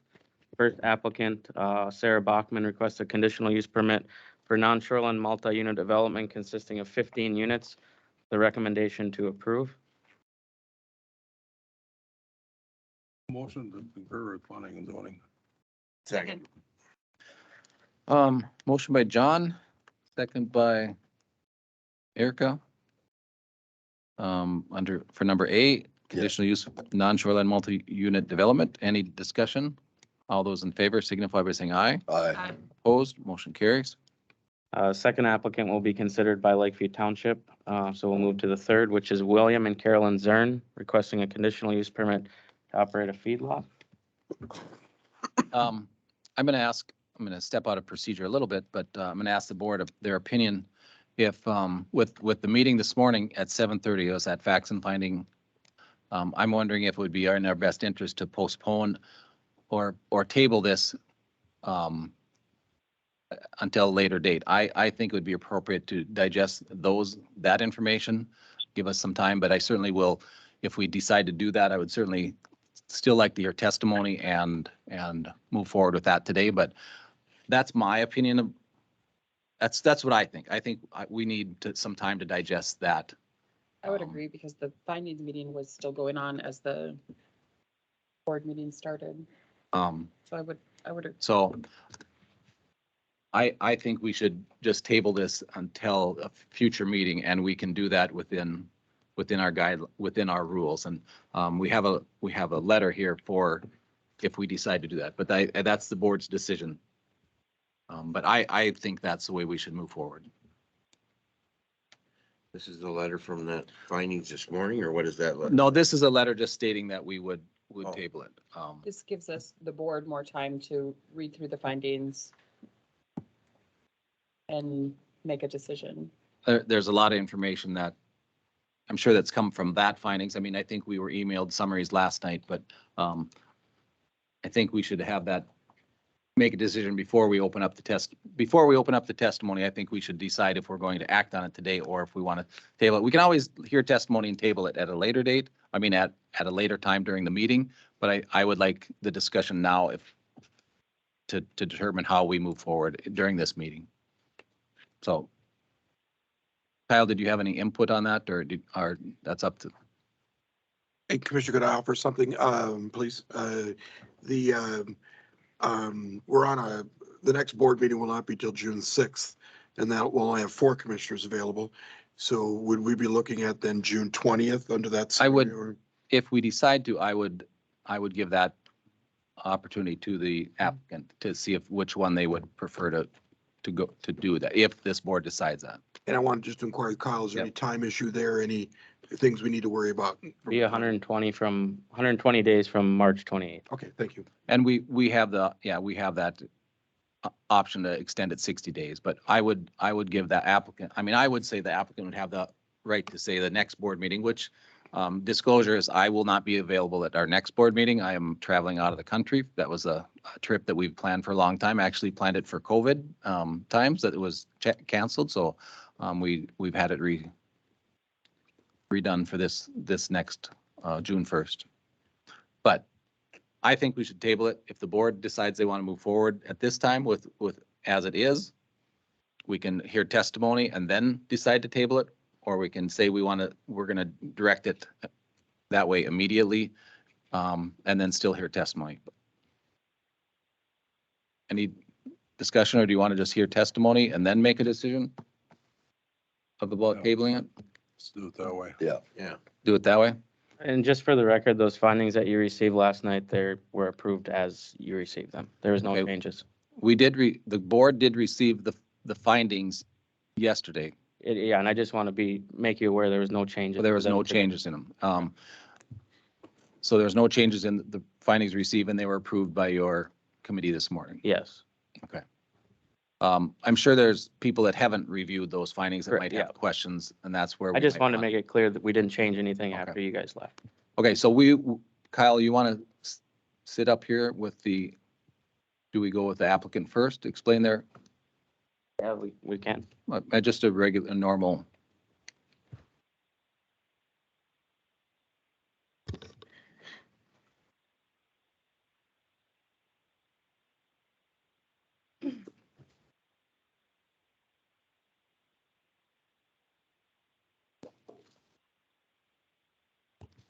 Can I say something? Absolutely. As a permittee, I would like to not have it kick the can down the road. We went through the zoning a couple different times. It passed this morning, so I think we should go ahead and act on it. I hired legal advice so she could introduce herself. Good morning, Commissioners. My name is Sarah Duffy. I'm with the Algren Law Office in Fergus Falls, Minnesota, and I'm here on behalf of William and Carolyn Zern for the application for a conditional use permit. As the Commissioners are aware, I did submit something to you yesterday in support of the permit application today. So I'm not going to go through what I previously submitted to you as that's incorporated into the record, but I just want to go through a few of the high points. We do have, as you will see in your proposed findings, my clients had James Blair from the Swine Vet Center at the prior Planning Commission meeting. He provided previous testimony that's incorporated into your proposed findings. He has a lot of expertise and will be involved in the management and assisting my clients with the application process through the MPCA. The Zern family has been farming in Becker County actually since 1907. They are long-standing farmers in this area. And the application before you today is a conditional use permit for a maximum 24 head swine commercial feedlot. The conversion ratio, as you may be aware, is 0.4 animal units per head. So that is approximately 960 animal units, less than the 1,000 animal units. And that'll be applicable as we go through today and as you hear other testimony about the size of the commercial feedlot proposed. As the Commission is aware, the MPCA has authority for the feedlot regulation, including the location, the design, the construction and operation and management of feedlots. There are some counties across the state that have delegated authority from the MPCA, and Becker County is not one of them. So the sole issue before you today is the conditional use permit and the 5 factors that are provided in the Becker County zoning ordinance. So I just want to quickly go through a couple considerations under the 5 factors when granting the conditional use permit before you today. The first factor is whether the proposed feedlot will harm the use and enjoyment of other property in the immediate vicinity. As I provided for in my written submission, the property in the immediate vicinity of the subject property is rural property, agricultural property, primarily used for crop farming. As the Commissioners are probably aware, there is anticipated testimony today from members of a hunt club that is located east of the property. It's anticipated that the hunt club is going to claim that their use and enjoyment of the property is impacted in the event that this proposed feedlot is approved. Any impact on the use and enjoyment of the hunting property is pure speculation. At the Planning Commission, they cited a statute that they purport stands for the proposition that they can't discharge a firearm within 500 feet of a building with agricultural animals in it.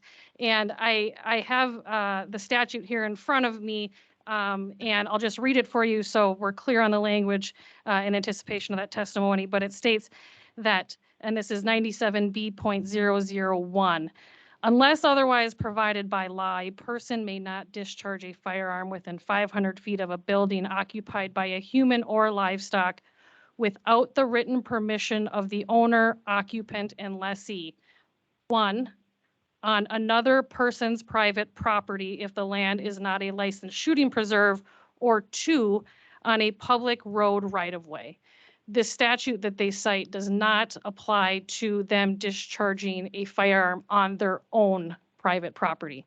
Now, even if the Commission decides that that interpretation is incorrect, the issue is moot because the applicants are willing to work with the hunt club to ensure that they can use and enjoy their property for hunting purposes by either granting them permission or ensuring that the constructed buildings are more than 500 feet from their boundary line. So we are 100% willing to work with the hunt club.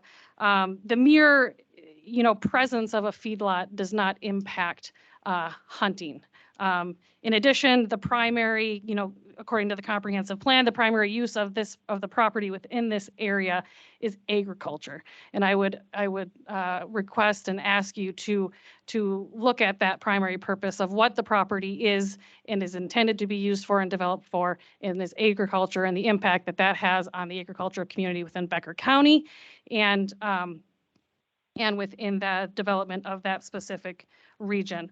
The second factor is the feedlot will not impede the normal orderly development improvement of surrounding vacant property.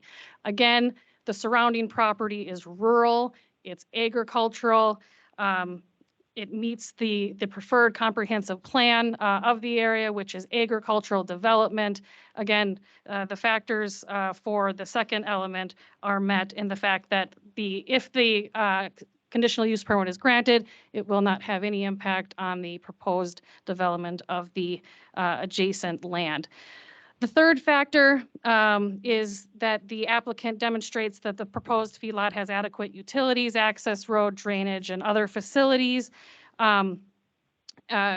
Testimony is included, what was previously provided at the Planning Commission and is included in your proposed findings before you, that access to this property is provided for by a private access road. It has been used, as is noted in the proposed findings, thousands of times by Mr. Zern for agricultural purposes with semi-trucks. With the MPCA involved, and this is the first step in the process, once the conditional use permit is granted, then we go through the MPCA permitting process and go through all the rules and regulations.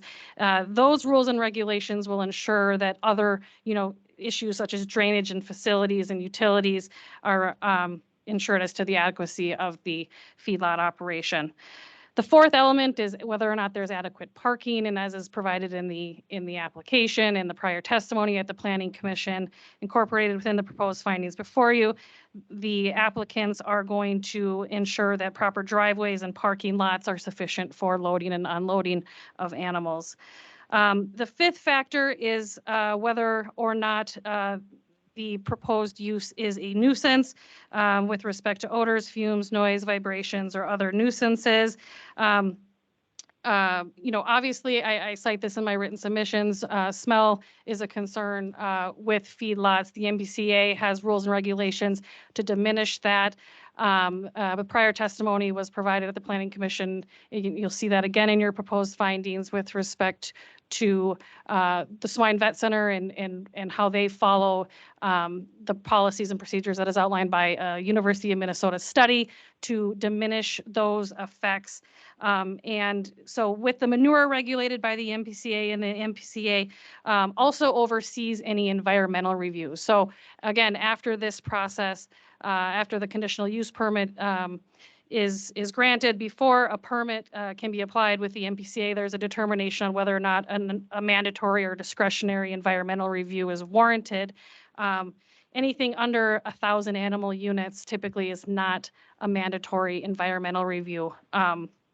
But in any event, the applicants will work with the MPCA to ensure all proper, setbacks and nuisance considerations are taken into account when constructing and operating their feedlot. So I would request that I have opportunity to respond to any other testimony in opposition of the application today, but I just wanted to give just a brief outset of the basis why all of the elements of the conditional use permit factors are met here, and we would request that you approve and adopt the proposed findings as provided to you from the Planning Commission. Thank you. I think we asked our Sheriff Glander too, and I asked specifically on a different project that was going in my way. If you're on your own land, you are authorized to hunt on your own land, regardless if there's buildings within 500 feet. That's our interpretation, and I think that's Sheriff Glander's interpretation of the law also. So we agree with that, and I saw that immediately that was not, as far as my opinion, and not accurate to say you limit your hunting ability. So correct. So anything else at this time? Nothing further for me at this time. Okay, thank you, sir. I would request, this is kind of a busy time of the year. Some farmers and some of us farm. My wife's got a heart operation scheduled tomorrow. So I would prefer to get this done and not to kick the can down the road. We've went through this quite a while and we've applied. So are there any questions for you? Otherwise, we'll sit here till it's done. We might have some questions, you know, I'll- I mean, during the, I'll be right here. well, yeah. Okay, anyone else, speaking in support of this time? I will speak in support of it. Then please, come up to the table. We're gonna ask you to return to your chairs and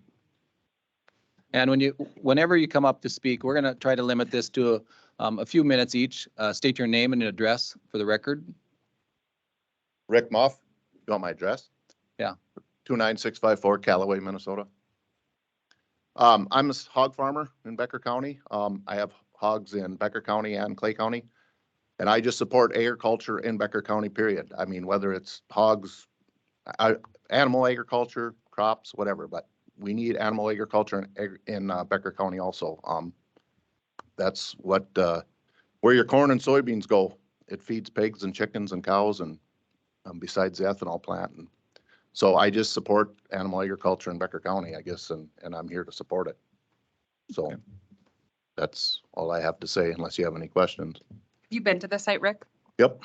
Do you have any concerns with where the site is or the road going into it from a farmer perspective? Mm-mm. Okay. No. Okay, thank you. Thanks, Rick.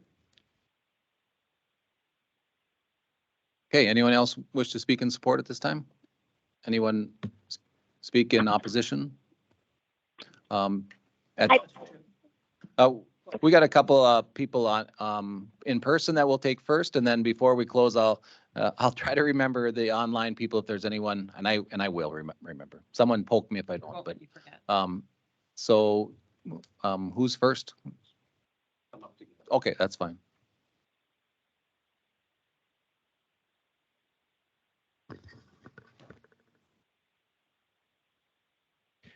Good morning, Commissioners. As you know, my name is Bill Hankey, Detroit Lakes, Minnesota, and I'm here on behalf of the Landrum Lake Gun Club. I'm one of 9 owners that have owned this property since the mid-70s. This property was actually derived in the late 50s, and we clearly have some significant concerns with regards to the siting of what I would call not ag. I think to mix this with ag is a bit of a misnomer. I think this is an industrial facility that's being sited out there and thus has a whole set of different issues associated with it. We've discussed that previously. I'm not going to go in that direction at this point. I do believe that this past summer you had it right when you made a decision to insert a moratorium. Yes, as you pointed out at one of your last meetings, it was improperly conducted and probably really didn't have any staying power. But it was correct in that it would have allowed you the time that you're asking for now to step back, think, and not fly free, without an intact comprehensive plan that addresses this, as well as an ordinance structure that allows you to look at all facets of this, including an industry that's propped up by the fact that they are generally not held responsible for reparations, environmental degradation, public health issues, et cetera. So it remains financially and economically suitable to them, given that. Beyond that, it's a house of cards when you take in the broader issue that's associated with how it affects counties, townships, and neighbors. And so from our standpoint, I think that this process has been fraught with missteps much of the way through at all levels here. I think you have an opportunity and some pathways to rethink this. From a findings and criteria standpoint, it is so easy to kind of tank the environment, the wetlands, so what, It's a marshland. It's meaningless. Well, it's not meaningless. I mean, for 50 years and with, families involved with this, there are multiple generations that have learned, enjoyed, and hunted this. And if you think, that citing this and with the traffic to support, the last figure that I heard was 2,500 sows with this, the support, the structure, the busyness, et cetera, that's part of this. This will impede anything from aesthetics, which probably have no meaning to you, but also the wetland integrity and the inhabitants. While you've gotten some reassurances that there would be an unlikely of spills and other things like that, I think you have to contend with that. The driveway, while I will give the Zern family credit for crowning it and adding gravel to it, it is derived from slough bottom. And I've driven over this many times until they did do an improvement with it. And it is derived from a slough bottom. It's 12 feet wide. The Hunt Club has entered into a cost-sharing agreement with the Soil Water Conservation District to improve the water control structures with this. Also to protect our neighbors, the Zerns, from flooding with this. So this has been good neighbor stuff that has occurred over the past couple of years. And I would argue that given that 12-foot wide road, that the integrity of that, our water control structures, et cetera, are going to be difficult to maintain. And then it does raise the issue of then does this driveway, is it being repurposed for a different use? So I would argue that point 3 is significantly affected. You can go on to the nuisance related issues, and I would say that they are profound from the odor despite efforts to control it. And it's beyond odor. I mean, this is pollution, this is toxic gases, these are hydrogen sulfides, ammonias, et cetera. So frankly, from the gun club standpoint, you have a pathway out. You embarked on that pathway last August, September. It still exists for you. You have a comprehensive plan and you have an ordinance structure that would require potentially water monitoring, reparations, and all these other things. So please, when you consider this, you're kind of granting a toehold for something that you're going to have to contend with down the road. On that, I'll defer to Steve Quam. Good morning, members of the commission. Steve Quam from the law firm of Frederickson and Byron. I'm here on behalf of the Duck Club, and thanks for the opportunity to talk to you. This is a tough issue, right? And the road to this morning, I think we all agree, has been pretty rough. There's been some problems along the way. Submitted a letter yesterday that detailed them, and it went on in some detail, and I'm not going to repeat that now. But I will say that the problems continue. At this morning's Planning Commission meeting, the meeting where the findings were considered, at least 2 of the Planning Commission members had not even received the proposed findings at the time of the meeting. I mean, how can we have a process that's fair and open when the Planning Commission doesn't even know what it's considering until the very meeting starts? Now, I asked for a copy of the findings because I wanted to try to help. I mean, there's been problems along the way, and I'm trying to help the county avoid more problems in the future, be it however it manifests itself. And the county attorney said no. What happened at the beginning of the meeting? Well, the applicant got a copy of the proposed findings. The applicant's consultant got a copy of the findings. But did we? No. So the process has got to be fair. And what you suggested at the very beginning of this, Commissioner Nelson, is exactly the right move. We need time to think about this, and extending it at least 60 days to give this a fair consideration is a great first step in righting a ship that has gone down a path that hasn't been pretty, right? I mean, that's what you need to do. I believe that this body here wants to do the right thing. You want to follow the process and you want to make the right decision. Okay?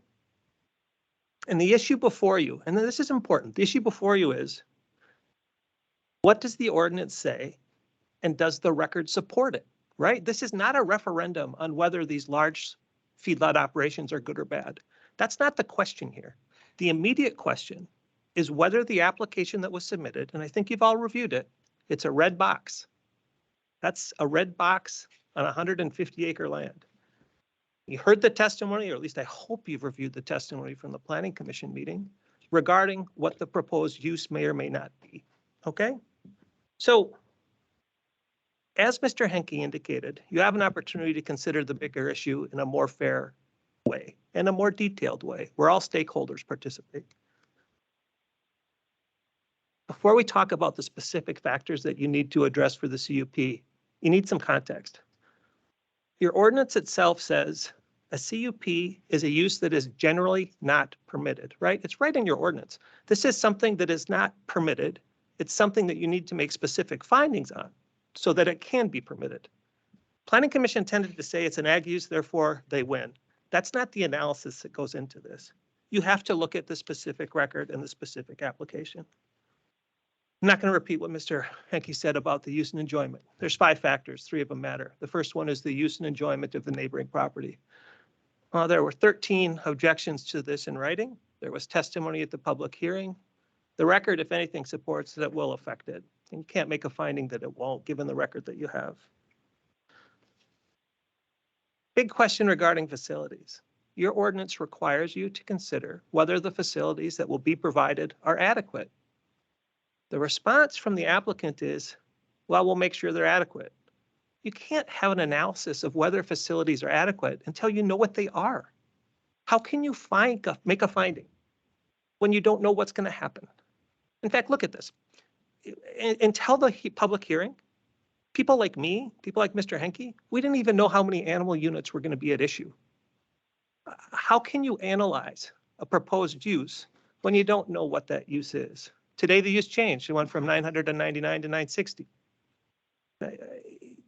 How do you know if drainage is adequate until you can see what the drainage is? And the applicant will say we should punt it to the PCA. We should punt it to someone else. No, your ordinance says you make those findings. You don't punt. This body makes findings, and it makes it based upon the record that's been presented. That record has nothing. And if you make a finding under the law that is supported by nothing, well, that's arbitrary, capricious, and unreasonable. And courts don't favor that kind of finding. With respect to number 5, which is odor and fumes, right? Again, applicant says punt. You're not here to punt. Applicant says MPCA will conduct the studies necessary. Well, there's more to it than that. If it's less than 1,000 animal units, there won't be an emission study by the MPCA. You have an obligation under your own ordinance to consider what those odors will be and how they will be addressed. Because it's under 1,000, the MPCA is not going to do that for you. You should have an emission study completed. How can you analyze whether the steps taken will be adequate until you know where the buildings are going to be, how many animal units are going to be there, and what the discharge will be? To make a finding that adequate steps will be taken when we don't know what that is arbitrary, capricious, and unreasonable.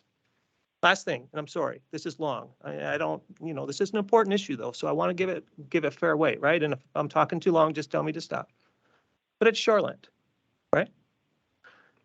The application was clear, affected shoreland, regardless of how you define Rassam Lake. And it appears from, as I understand it, that Rassam Lake is identified as the land that is south of the proposed unit, right?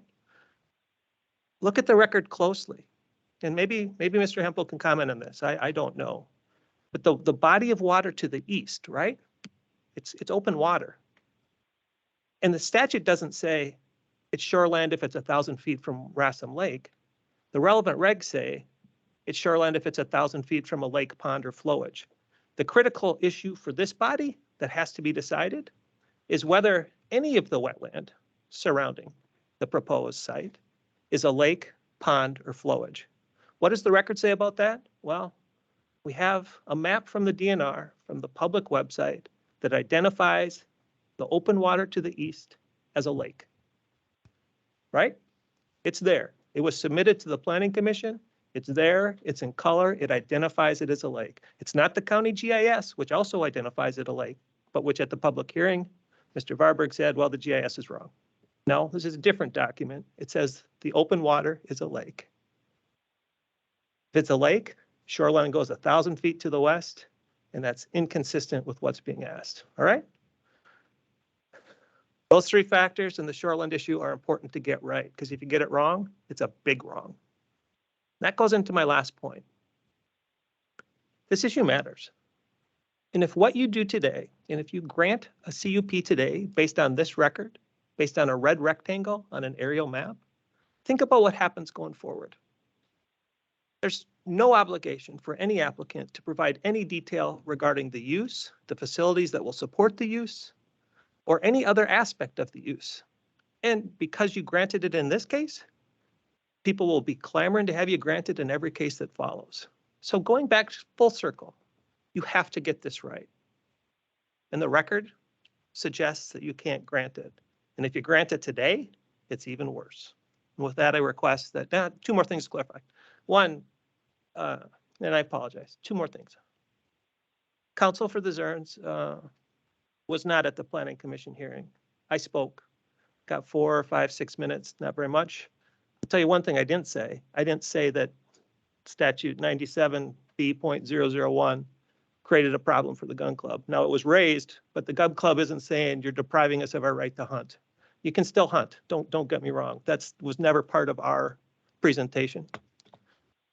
And second thing again is to focus on what the MPCA actually does and does not do. Until you know what they do, until you know what they do not do, you can't make an analysis and a fair finding regarding any of it. And there's been no testimony other than we'll follow the MPCA's rules. That ain't enough, given what your ordinance requires you to do. You have to look at the record. Hunting is not an option. And I'll answer any questions if you have any. Otherwise, thanks for the time. I really appreciate it. Thank you. Any questions? We might have a question after a bit, but. Sure, I'm not going anywhere. Well, a comment that I have, a question on the access road, in my opinion, the access road that's going to it, I know it's going through it's a difficult road to access, but is there a agreement with the gun club? Is that their road, or whose road is that? Is that a shared road because in my opinion, the Zerns will take care of that road if it falls. I mean, they need to maintain that if they're going to use that for the structure. So I'm not real concerned for their usage. They will provide the access that they need for it.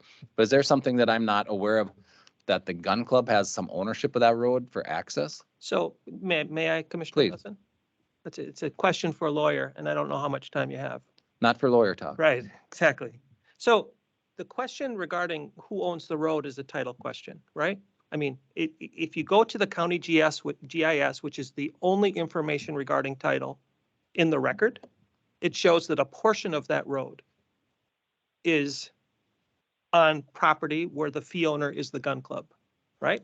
The only way to fully resolve who owns what is through a survey. There's no survey in the record. So you can't make a finding until you have a survey. And it's not our job to prepare the survey. It's the applicant's job, okay? The second aspect of it is they've been using it for forever. That's true. But if we have the fee ownership, their use is limited to what they've historically used it at. They don't have the right to maintain it. They don't have the right to expand it. So it is an important issue. It's not the very heart of what's going on here, but it's an important issue. And it goes to what the record contains and the findings that you have to make. And what's in the record suggests there's a real issue. Are there any easements for that driveway between the gun club and the previous owners of the homestead? So the title work that was presented as part of my submission to the Planning Commission, it's a pretty complicated legal. There's an easement for access to the Gov Club for the wetland far to the east. We call it Landrum. It's sometimes called Rat. There's no specific. Where it winds off? No, it's half mile to the east. It goes through a different farm. okay. If you look at the aerial, it's the other lake to the east. Okay. No, and so there's no specific easement in the documents that I submitted, which we had the Zern deed and our deed, right? Okay. What you need is a survey, and that's what you need to clearly determine who owns what road. And because the county documents themselves suggest there's an issue, I don't know how you can make a finding that there's not. And especially if use departs from the current. Our argument, this would be a profound departure. I think you could claim, I think they could claim, or anyone could claim that they have, what is it, what's the term, what's the legal term, rights to that road, whether they own it or not. Sure, it's a prescriptive easement. Prescriptive easement, whether they, because it's been used and maintained over so many years. But Without- as your point, change of use might, again, I'm not a lawyer, I don't know the, Change of use would definitely require scrutiny. Sure, change of use is it's an additional property right, and then you have to use it again for the required number of years to have a legal right to do it.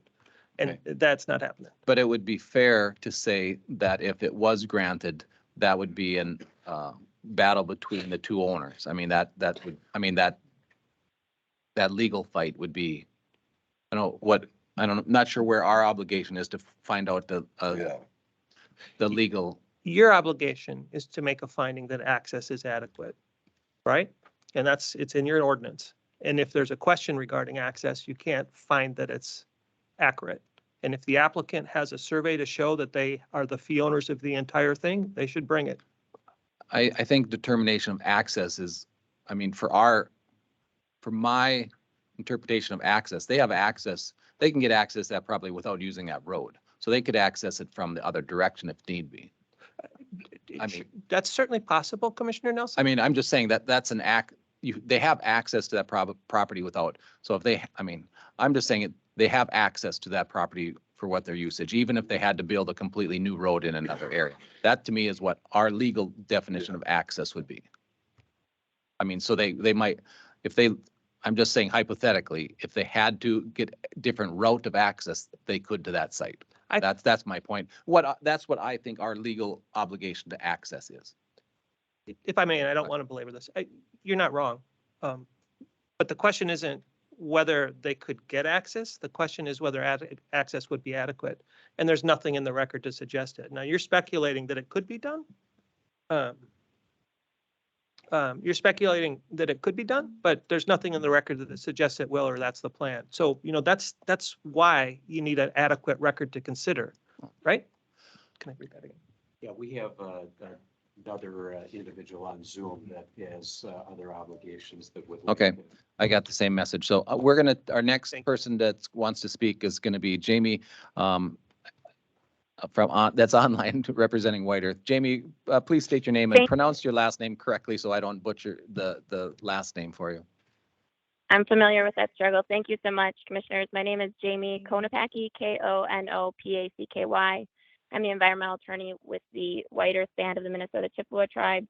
Address 35500 Eagleview Road, Ogama, Minnesota, 56569.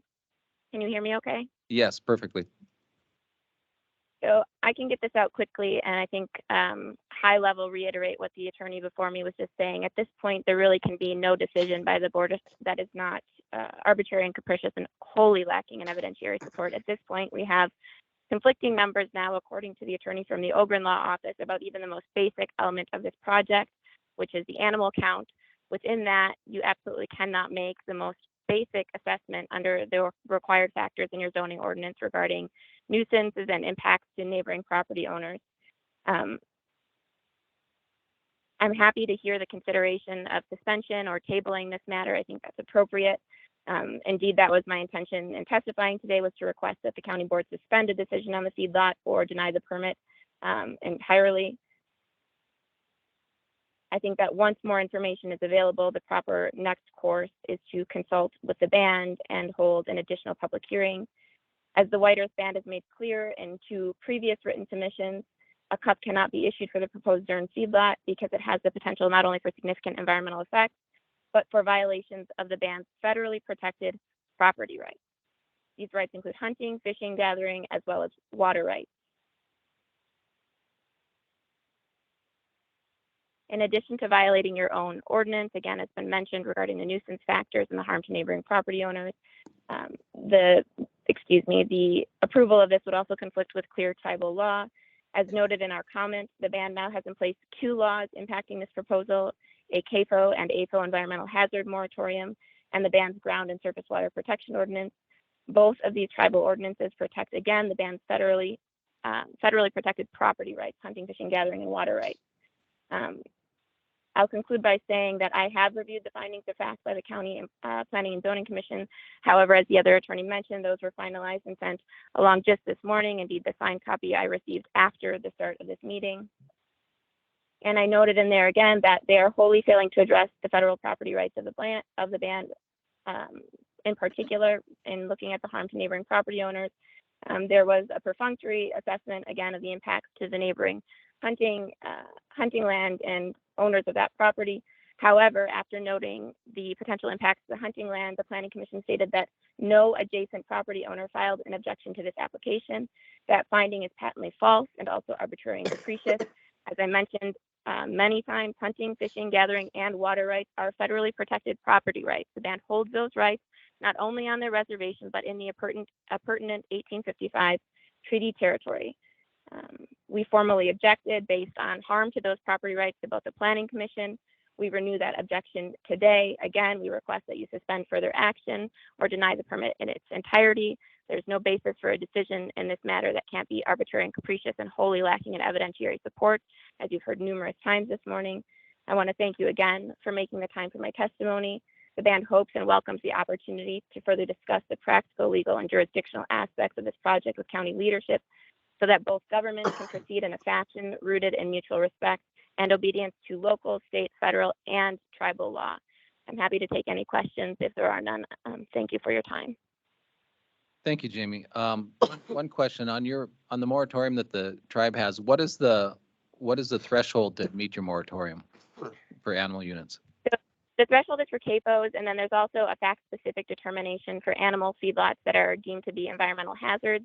Usually those animal feedlots are slightly below the federal threshold, which is 1,000 animal units. So if you are slightly below that, and given water use or land manure spreading impacts are deemed to have substantial harms that threaten the health and welfare or the environmental rights of the band, you can be deemed an AFO environmental hazard, and then you would be subject to that moratorium as well. So there are objective numbers, but there's also a fact-specific determination, which the band has made in this case. They have deemed that this is an AFO environmental hazard, as such is subject to the band's moratorium. As we learned again, belatedly at the last commission hearing, the plan is to pipe the manure northward. The vast majority, I would venture to say probably close to 99% of the land owned by the Zern family is within the boundaries of the White Earth Reservation, and new expanded land spreading from this operation on the reservation is clearly prohibited under that ordinance. We issued a notice to that effect. We are happy to provide a copy to the county. In fact, we plan to do so today. We just, as others have said, this has been a bumpy road, and we've been trying to stay abreast to the best of our ability. Mr. Chair, if I may ask a question. Jamie, does the manure land application that's prohibited by your moratorium apply to new CAFOs or any CAFOs existing on the reservation? It's both. Any feedlot? So any manure? No. Any manure land It's new and application on the reservation is prohibited? It's new and expanded construction or activities associated, expanded activities. So new activities or expanded activities, new construction or expanded construction.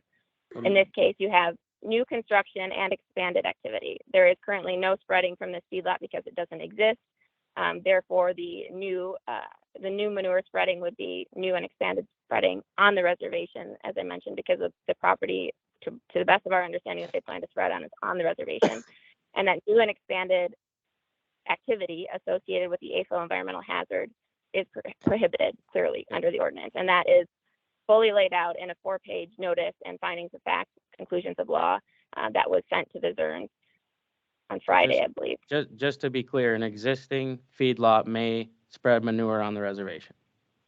They cannot expand their activities beyond what they are currently doing. That is But an prohibited. existing New spread. That was and my question, expanded. Jamie, is just may an existing feedlot spread manure? Yes, Okay, thank you. at the current levels. They can't expand beyond what their current levels are.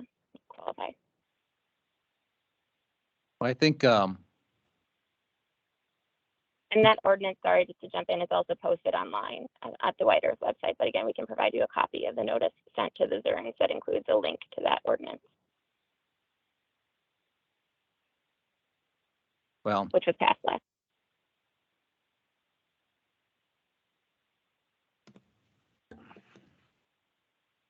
I think we've been at this long enough. We have a planning and zoning committee. They've gone through it.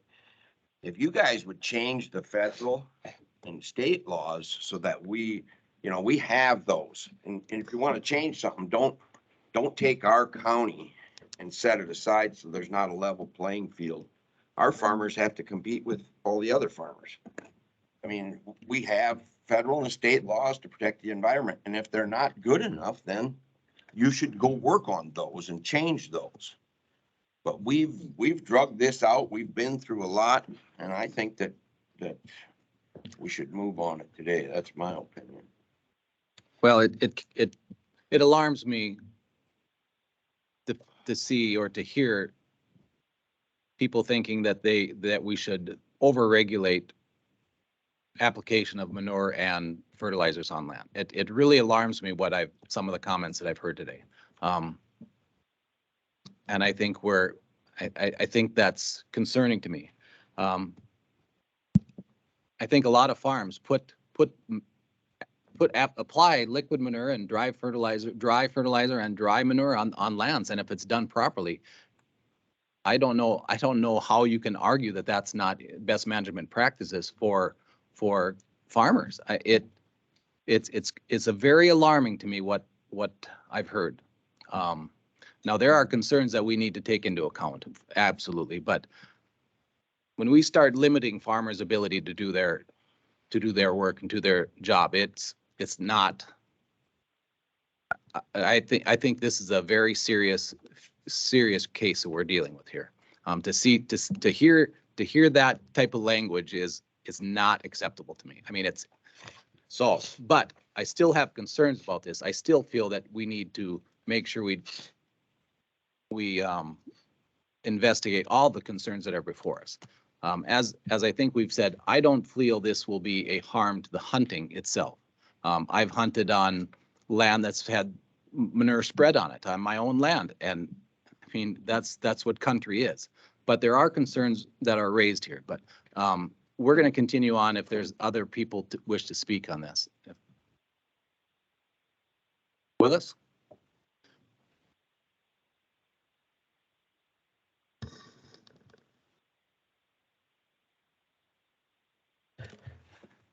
Mr. Chairman, members of the board, my name is Willis Matson. I'm a Becker County resident.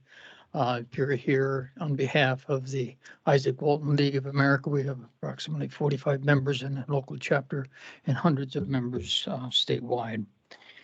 The very first time this topic came up at a public meeting was at the ordinance review meeting, this particular project, and planning staff at that meeting publicly stated that it did not have information about what problems CAFOs would present. And be sure that this is not conventional agriculture. Your concern, Mr. Chairman, about impacts on conventional farming is going on now are very legitimate. But this is a whole new level, a different echelon of activity that you've not encountered before, and you've set a precedent by allowing this increased intensity, volume, scale of industrial livestock raising that is nowhere resembles what you've experienced before. At the committee meeting where the staff said they did not have sufficient information, no one had brought forward the problems, the Isaac Walton League formally offered, and we've done that before the commission as well, to provide good documentation about what these effects are of this scale of industrial agriculture. We've not had that opportunity. Yes, we did appear at the hearing and presented references, but the hearing record does not acknowledge that. The hearing record only cites a finding that there are no problems. That's inaccurate. Many problems and issues unresolved are in the record, and now the decision, findings of fact, ignore those, and that's improper. When the question of adequate information on impacts was raised by staff, the technical advisor committee is the appropriate instrument that the county has to bring the agencies together and have them face to face across the table, answer questions, not only to staff, but to the public, because we've challenged these things and they remain unresolved. I think Mr. Verbeck's point is very well taken, that we need to do not take on the state and federal agencies that are not doing their jobs to protect water quality. If water quality is being protected from these kinds of operations for true, we would not have a series of fish kills in southeastern Minnesota that have repeatedly happened in direct connection with manure application to land that was done properly. So the adequacy of best management practices that you speak of, Mr. Chairman, is really what's at issue. And when you say that has to be the purview of the other regulatory agencies, your ordinance doesn't allow you to kick the can down the road. Your ordinance asks to determine whether or not there's going to be a possibility or probability of pollution, in which case there special measures need to be taken. This requires a conditional use permit. It basically says that this is a activity that is ordinarily an agricultural activity that's not ordinarily allowed unless there's evidence to show that it can be done in a protective way. The evidence is overwhelming that it cannot. And I would suggest that in the additional time, that if you do in fact take the time, that this be specifically to gather the additional information that is negative. You right now have a finding of fact that is almost all positive in favor of this particular event when the facts are significant in opposition. That would show you have balanced the positive and negative. Right now you have only in favor. I want to speak specifically to page 6 and item F. The material that I testified before you and before the Planning Commission, pardon? Are you talking about on the finding? In the findings of fact, yes, it's the item F. The applicant has demonstrated proposed project will not present a risk to nearby public waters. Significant reliance is placed on the fact that the facility must meet MPCA regulations. That's not what your criteria say. That the criteria says that you must make a finding that the project will not present a risk to waters. You don't say someone else will do that later. We want to be able to have the evidence in the record that says you have made a finding. And so this finding in the proposal does not support approval. You have said that will be taken care of by someone else. That's abrogating your authority to actually make your own finding. And I presented testimony from my experience with the PCA 28 years, and also the PCA staff that did appear at your ordinance review committee that pointed specific gaps in the regulatory authority that allows water pollution. One of the gaps that you have not been taken acknowledgement of is once the manure changes hands from the feedlot owner to a neighbor, the regulation that the MPCA has does not extend to that next person. So the next person could do anything they want with that manure, proper or improper. But don't make the assumption that because MPCA regulates the permittee, that they are regulating the recipient of that manure. So you're saying that it should extend, best management practices according to University of Minnesota Extension should extend to all receivers of that manure. That would be an easy fix to that. The BMPs that are out there are strictly voluntary, not obligatory. So if there is a problem that stems from their use of that manure, it would not be something that could be stopped. Well, if we required it on the conditional use, it would be. If And you, farmers will not. that's correct. You will farmers do not recall, over apply Right. fertilizer. It's too expensive and Right. very valuable. and this is why the Isaac Walton League represented that to assure that you're accomplishing what you have, rather than accepting a promise that a rigorous water quality monitoring program be put in place. That way you have evidence to say. It's rather speculative to say they're supposed to protect water quality. It's quite another one to say that it did protect water quality. The only way you can do that is to actually gather evidence in the field and have the applicant agree that they will protect water quality and demonstrate that they are in fact protecting it. Thank you for the Thank you, Willis. opportunity to comment. Another, that's all. Any questions for Ulyss? I want to point out, I did listen to the whole video that you did send. I found some of those comments very elementary and not helpful. I mean, shooting of stop signs from an attorney, I think that was, I don't think that was really a valid point, and it reduced the credibility of that speaker, in my opinion, so. I'm glad that you viewed the video, because what that video does is give firsthand experience. Much of what you have heard from the applicant is speculative. They promise it will not. When people have received those promises before, the history shows that they were not fulfilling those promises. The problems did occur. And yeah, the shooting of the stop signs was a lot of a it that list was of things they speculative thought they and- suffered harassment afterward, but you're Speculative right. and Arbitrary. yeah, some of those comments didn't carry, but there was some very good comments that brought to light what protections we do need. Mhm. So, Thank you. That's all. I didn't have any questions. No, but I'm wondering if I can ask Rick a couple questions. Muff again, just as a. Now, can you speak to the size of your farms? That I know you had previously testified that you have Yep. hog farms in Becker County. So and in I Clay have County. one in Becker County at my dad's home farm. That's 500 head finishing.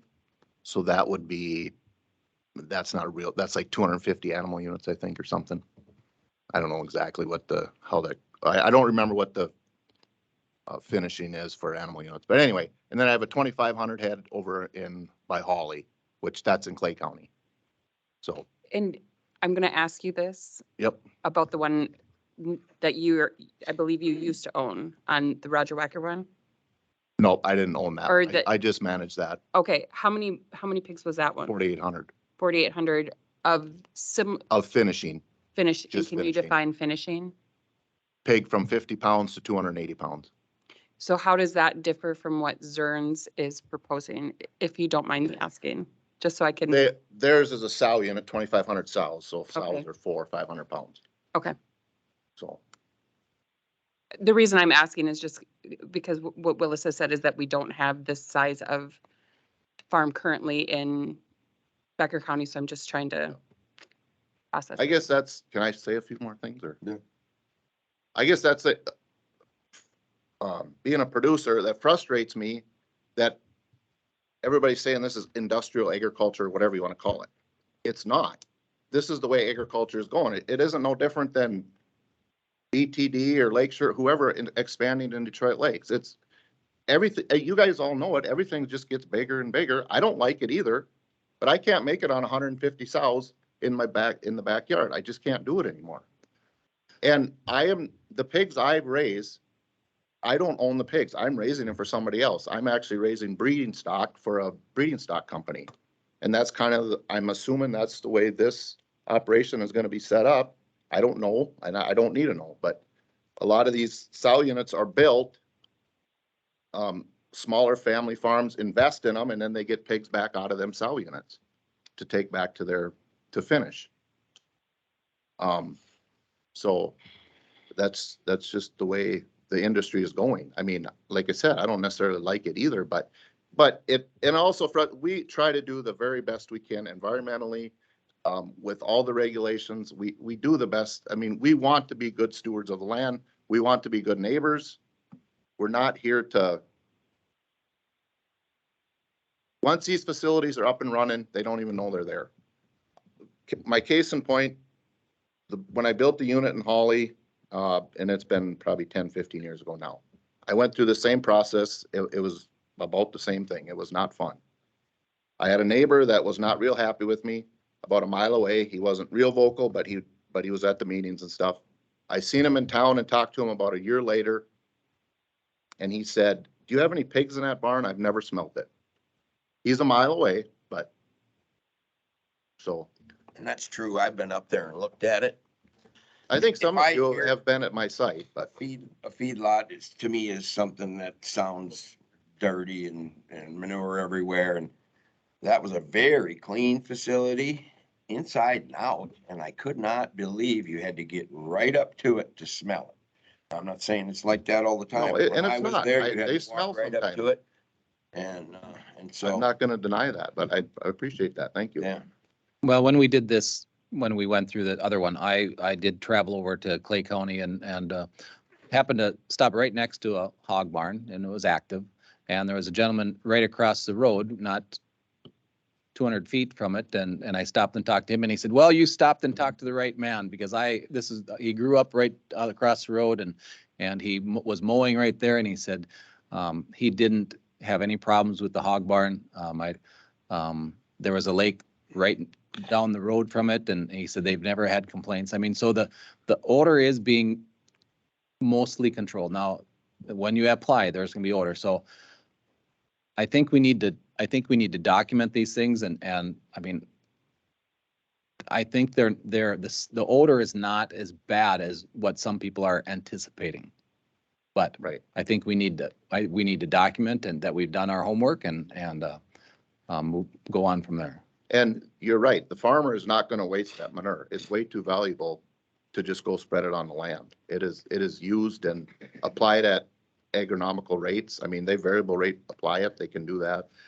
And I think, and Kyle, I'm going to ask you, is this, the applicant is requesting to knife in or inject the manure? Yes, sir. I mean, so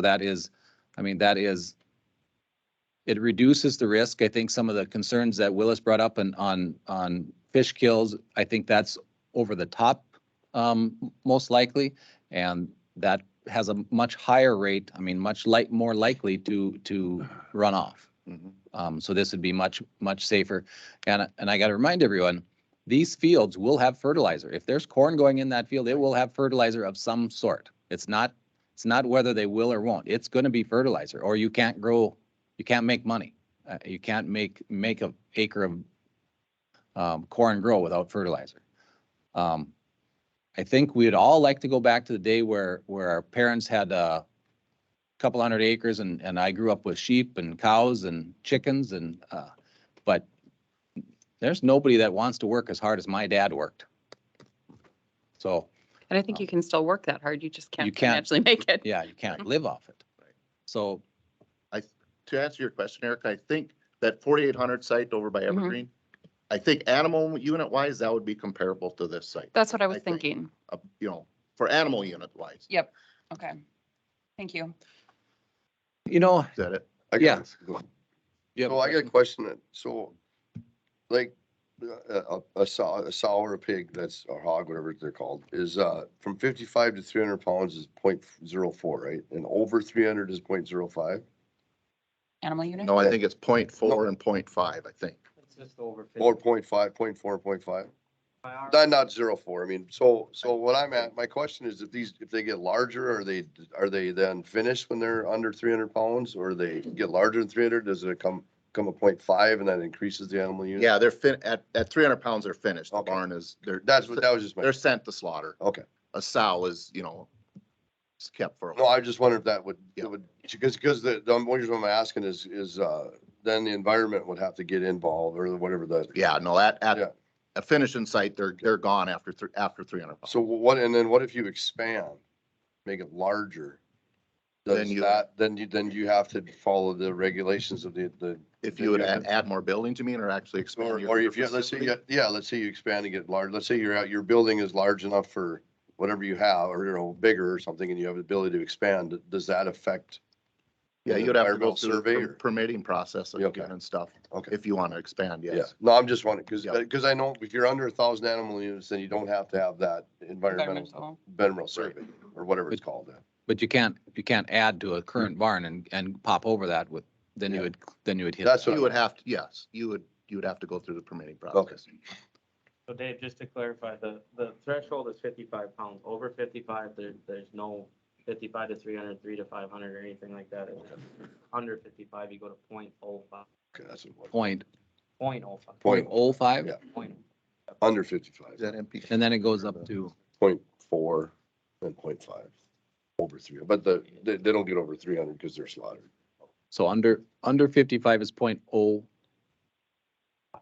and over 55 is 0.5. 0.4. But these do Okay. differ just a little bit from the PCA, but they're very similar. Okay. Thank you. Kind of a question. I know some of the concerns that I think, Mr. Blair, are you with the vet center? Yes, I am. Maybe I have a question, for you. The concern was, I think in previous that I've heard is the usage of, growth, what would they be? Growth hormones or, is that something that is, state your name for the record for us again. My name is Jim Blair. I'm with the Swine Vet Center. I live in St. Peter, Minnesota. So is that something that is done in these barns or not? No, they don't use growth hormones. They spend a lot of time on nutrition side determining, I mean, we have 4 test barns that we do monitor average daily gain. And my of animal concern with beta that would be feedback. then the animal waste and the animals themselves would, if you start adding too much to, then even antibiotics. I mean, how much antibiotics are used in the care of the animals? Is it? It's minimal. You know what, antibiotic usage, does it exist? Absolutely. It's necessary if the animals get ill. You were talking earlier about the environment of a pig. We've taken a backyard pig and put it into an extremely clean environment, so they're very susceptible. That's why we're looking at this area for biosecurity reasons, right? There's not a lot of pigs around up here. In southern Minnesota, there's a lot of pigs. Northern Iowa, there's a lot of pigs. But we look up here for the biosecurity reasons to minimize the need to use antibiotics and things like that in the animals. My question then goes to the next step is when you have a pig that's been sick and is on antibiotics and deceases, are they treated, is that animal that's died treated differently than one, that just, dies without being on antibiotics? I mean, so are they treated differently? How do you dispose of those compared to, because my concern then, if that was a big usage, those antibiotics would get in the soils, and then, that would be, and I don't think it's a huge amount, but is that something that's been addressed before? If they get into environmental issues where there's a lot of antibiotics in animals, they'll incinerate them. What we would entertain up here is composting, because we don't envision that happening. But if you get a virus breakout and a lot of pigs are ill, they're going to incinerate them. So you'd either bring in a portable incinerator to handle it, or you transfer those animals to some other facility. Does does Perm take, do they take animal waste or they don't? No. You see you obviously Yep. experience that concern. If you get a certain level of antibiotics in deceased pigs, does become a concern if it's significant. But again, I want to remind everyone on the waste disposal, disposal on the land, it's not the same land every year, and Zerns can probably enhance this, but I would expect that it would be the most you would get this animal waste on an acre of land would be what, every 4 years maximum? 3 maybe? So it rotates the land, because this manure all animal waste manure is very good for the soil, and you don't want to, you move it around to different fields just because you don't want to apply it to the same field, not continue. Right.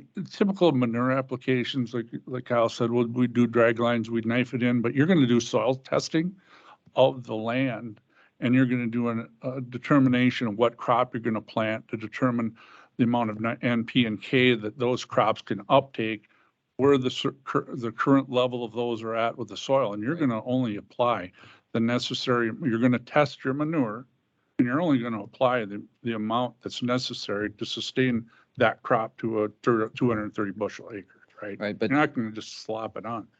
My point is that if you put on the full, your full best management practice rate of manure on a piece of land for corn, and you're most likely not going to apply to that same field the next year because it's still got carryover that's how I farm. You rotate your crops. And so the beans the next year, you don't put any fertilizer on because you have carryover, and natural fertilizer from my agronomist carries over for up to 10 years in the soil to make that soil health. So it's a much healthier for soil health for your crops as a farmer. And what happens if you would over apply manure? Well, if you over apply manure, for example, if you put on too much, well, you're wasting money. I mean, if you go, like you said, But would it affect your crop why I'm asking is, if you wouldn't over apply it because it would give too much nutrients. if you put too much nutrients and you're raising wheat, that wheat would lodge. It would be too heavy. It would lay flat. You would not put manure on 1 year and probably try to raise wheat. It's just something that you, as a farmer, you'd go, I have too much risk on lodging for it. That's what my agronomists tell me. I don't want to grow wheat on that the next 2 years just because it has a higher tendency to. So it's beans and, but anyway, I wanted to explain that. And I have talked to landowners next to the Zerns, directly adjoining, and they are very in favor of it. And they would welcome the chance to get some of that manure. So, I mean, I know they have land available, not just theirs, that they apply this manure on. So you have very supportive neighbors around there as farmers go. If I might, Chairman, I'd just like to add a couple other comments. I respect it's a difficult decision, but I would also offer up, we've been at this since last June, right? We've been having, and David, you and Eric haven't had the pleasure of the first iteration, but we've been at this. And a lot of the information that's presented in a negative context is pure speculation. It's not factual driven. We want to come up here and be good neighbors. And that doesn't mean you come up, you force your way in and you destroy the land. No, we want to be good environmental stewards. The Zern family, like they stated, have been here for over 100 years. But I would encourage you to make a decision on this today. Right, we've kicked the can down the road previously, which was supposed to give us an opportunity to learn more about what we're doing. And here we are again, entertaining. I believe that when we filled out our application with planning and zoning, it met all the requirements that the application required, right? We met all the criteria, and those are the criteria we base it on. If you wanted different criteria or different things to be noted in the application, it's an electronic application. You do it online, right? I just followed what you have online. So that's all I have. I would encourage you to make a ruling on this today, please. Thank you. Okay. Any other public testimony? Go ahead.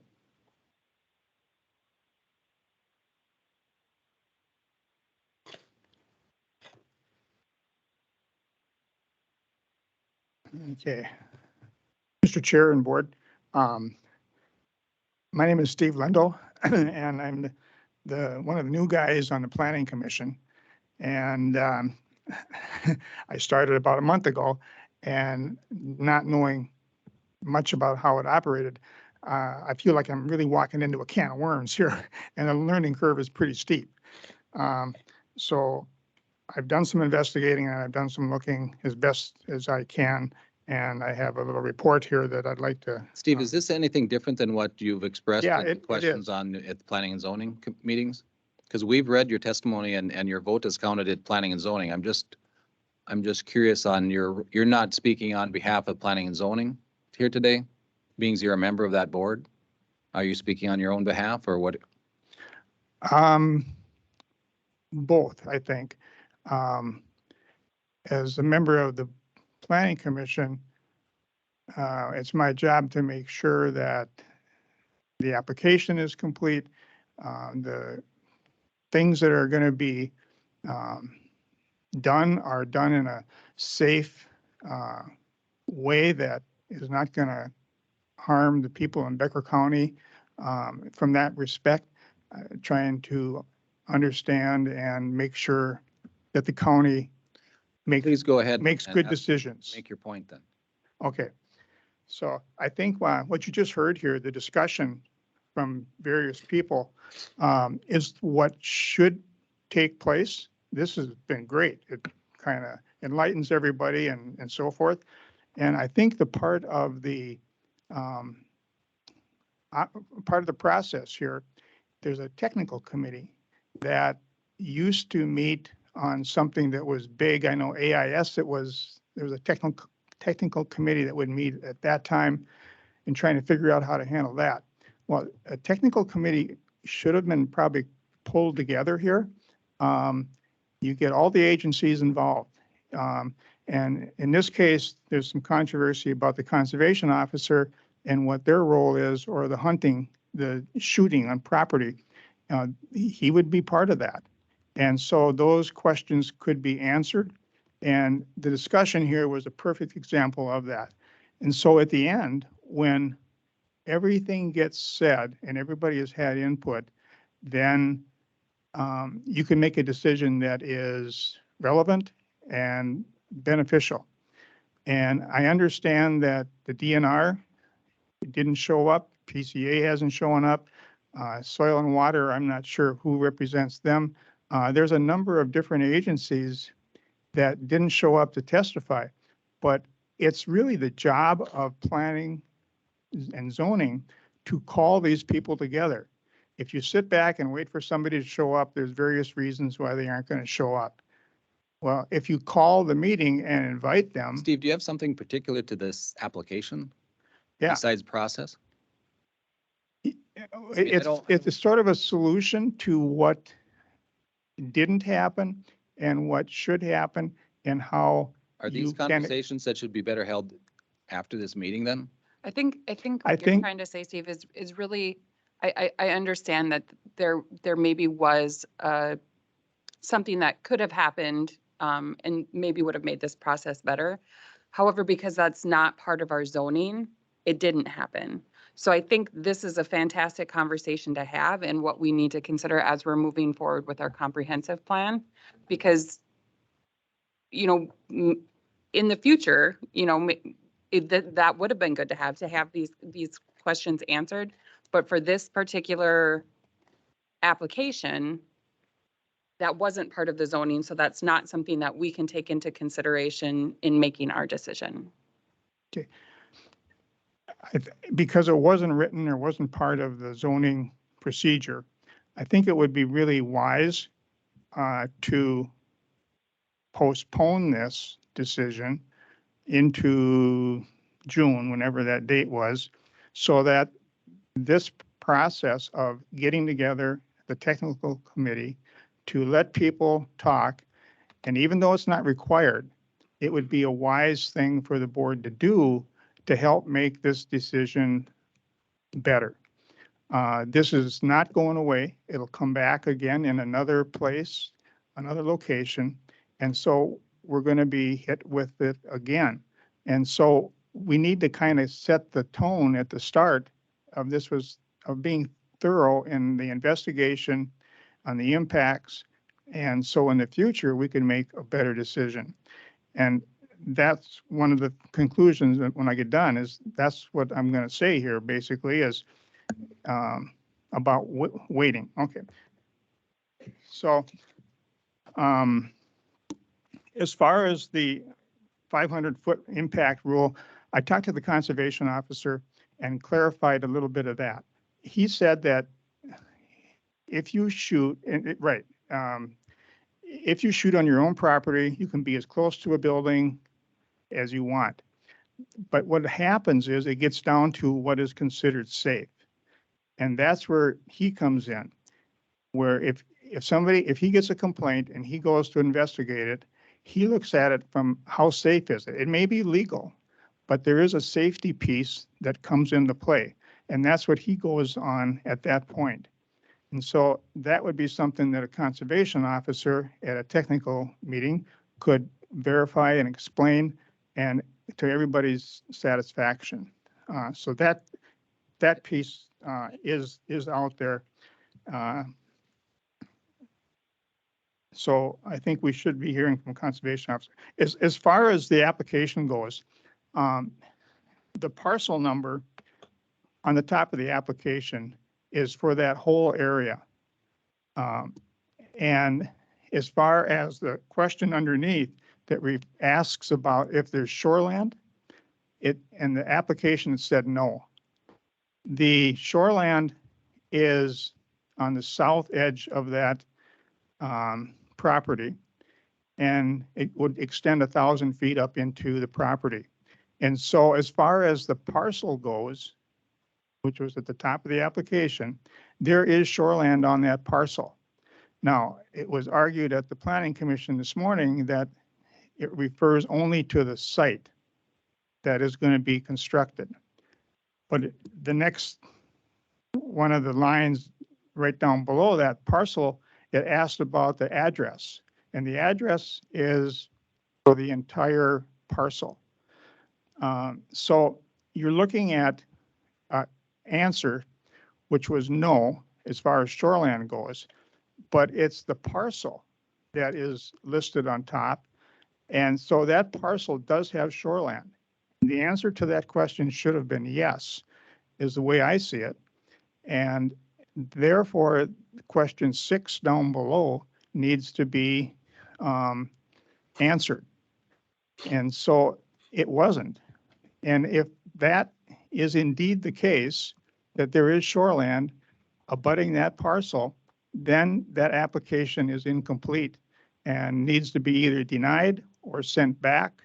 So anyway, also, we were told at the Planning Commission meeting that we had to make a decision that night based on the idea of 60 days coming here May 20th approximately, was coming due, coming to the end.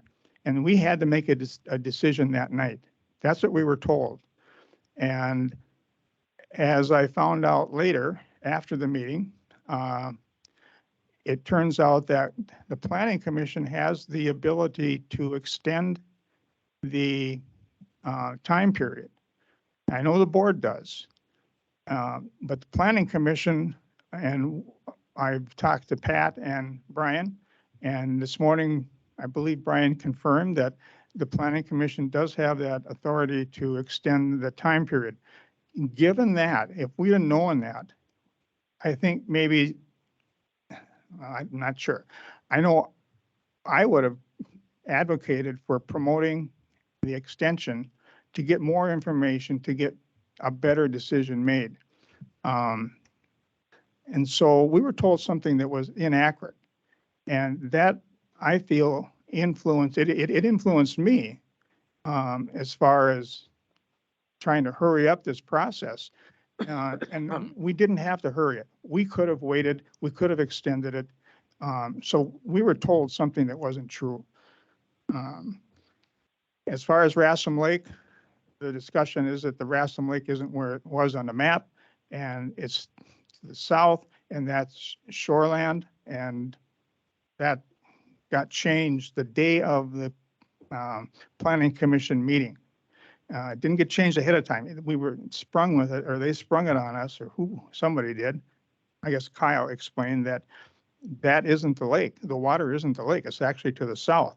And so there again, we should have had some time to do more investigation, to do more looking at it, to see how that changed the application. And as far as the use, the description, one of the questions asked about the use, enjoyment. It was described in the answer as to the south it was marshland, and to the east was a lake, and to the west or so forth, and to the north was farmland. Well, that doesn't go to the use of how the gun club uses their land. And so that wasn't answered. That was left out there. And so that question really wasn't answered. There's 12 families that use that property. And so it gets, is there 9? Okay, yep, correct, sorry. There's 9 families that use that property. And so as far as how they're impacted, you know, with the conservation officer, I think we should investigate that, get him in here and have him clarify that. That's something that we need clarified, because that may impact their use of probably I'm going to say 1/4 to 30% of that hunt club property. I don't think I need clarification on the ability to hunt your own land at all. They No, have the ability no. to hunt their own land. I have, where I hunt is on North Stacky and there was houses built. Can I stop the houses being built next to me because I own land and I hunt on a lake? I can't. It's not legitimate. I don't like change either. Right. Now, the difference is this is a cup, and the cup requires that this question be answered. And if you build a home, there's no cup. You can build a home, and that's a whole different situation. But this is a cup, and it impacts the use of the hunt club. That's the difference. And it gets down to, yeah, they can hunt and shoot. It doesn't go at that. What it does go at, though, is the safety. If they shoot towards those buildings and they cause damage or injure somebody or scare somebody, then it comes back to the game warden, and the game warden says, okay, this is a safety thing. And therefore, there's either going to be a violation or a warning, maybe a warning and then a violation. So you're setting up the hunt club in this situation to basically violate the law. And the only way they can avoid it is to not use that bottom 25, 30% of that lake. And so it does impact them. And it's not just one person, it's impacting. I would respectfully disagree. I do not think a shotgun blast pointed in the air is going to cause any damage, even if it rains down on a building. I mean, that's my opinion. The building is I think Zerns would probably agree with that, so. Yeah. I looked some of that up. The building would be 300 feet away, 100 yards. They've already offered 500 feet today, so. Pardon? I said they've already offered 500 feet away from the property line today. It'd They've be offered that up today. 300 feet. They've offered 500. In testimony today, they offered 500 today. About the distance from. Yes. Yeah, the buildings have to be, if you're shooting within 500 feet of a building, then you potentially are breaking the law if you are not on your own land.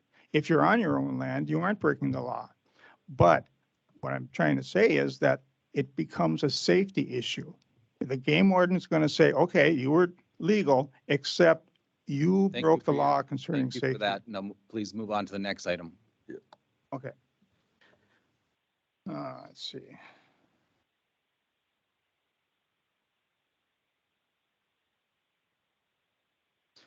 As far as the application goes, we were showing on the application a red square. And that red square was within that south watershed or shoreland area. It was within 1,000 feet. And if you measure up into there, it turned out to be about 225 feet and into the shoreland area. So as far as that red square goes, and looking at this application, that red square was in the shoreland area. And therefore you needed to go down to, again, question 6. And since that wasn't done, then that application should be considered incomplete.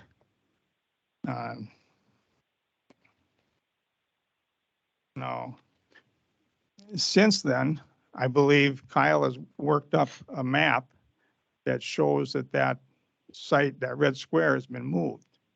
And that wasn't presented, at Planning Commission this morning, I didn't see it. It wasn't presented. And so we're still talking about that red square.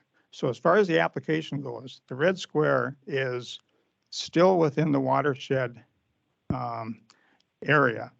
And that's what the application is about. And that's what we have to consider, is that where that red square is. And it's in this watershed area, or in the shoreland area. So it has to go to doing question 6. It keeps coming back to that.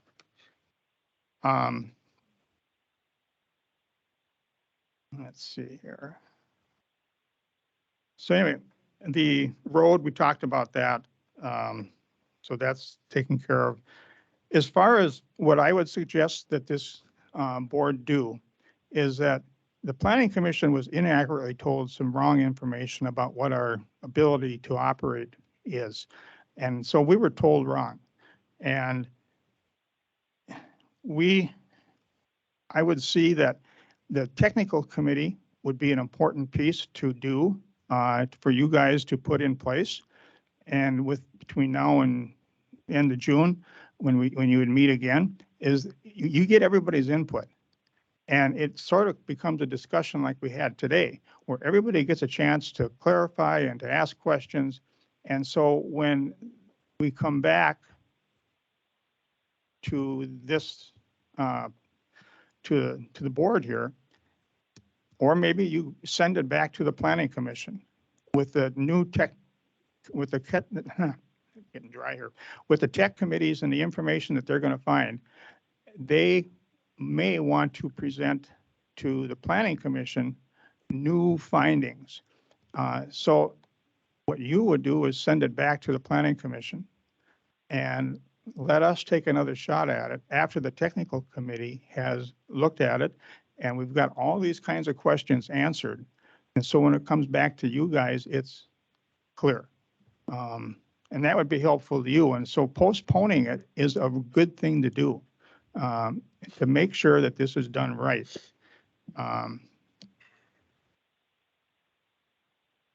Yeah, I think that's my testimony. Any questions? Steve, as a member of the Planning and Zoning Commission, I don't know how this board feels about your coming in here telling us how we should do our next steps.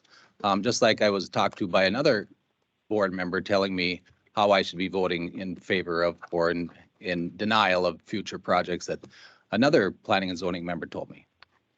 We don't probably, and I'm speaking for myself. Now, the rest of the boards, I don't necessarily like the idea of being told how I should be running my vote and from our board members that we appoint to give us recommendations.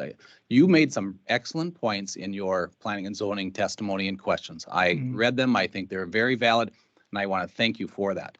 I like dissenting votes. I like those questions brought up. So with that, if there's nothing else or any questions for Steve? I don't have anything. Okay, thank you. Thanks, Steve. Thank you. Anyone else wish to speak?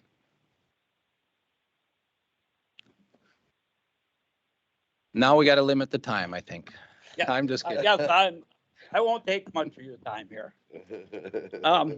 My name's Joe Steger. I'm out 18048 360th Avenue. I've been through this same situation 25 years ago with the Briards Hog Farm. We've had the same concerns. There was a lake, there was this. Well, they put up their 2 buildings.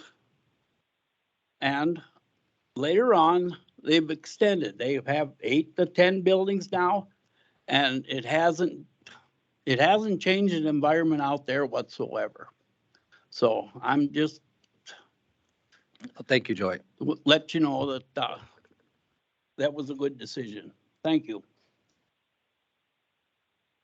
All right. Any other comments? Okay, we'll close testimony then. Oh, I think they. Sarah, did you have any, you want to refute any? Come on up.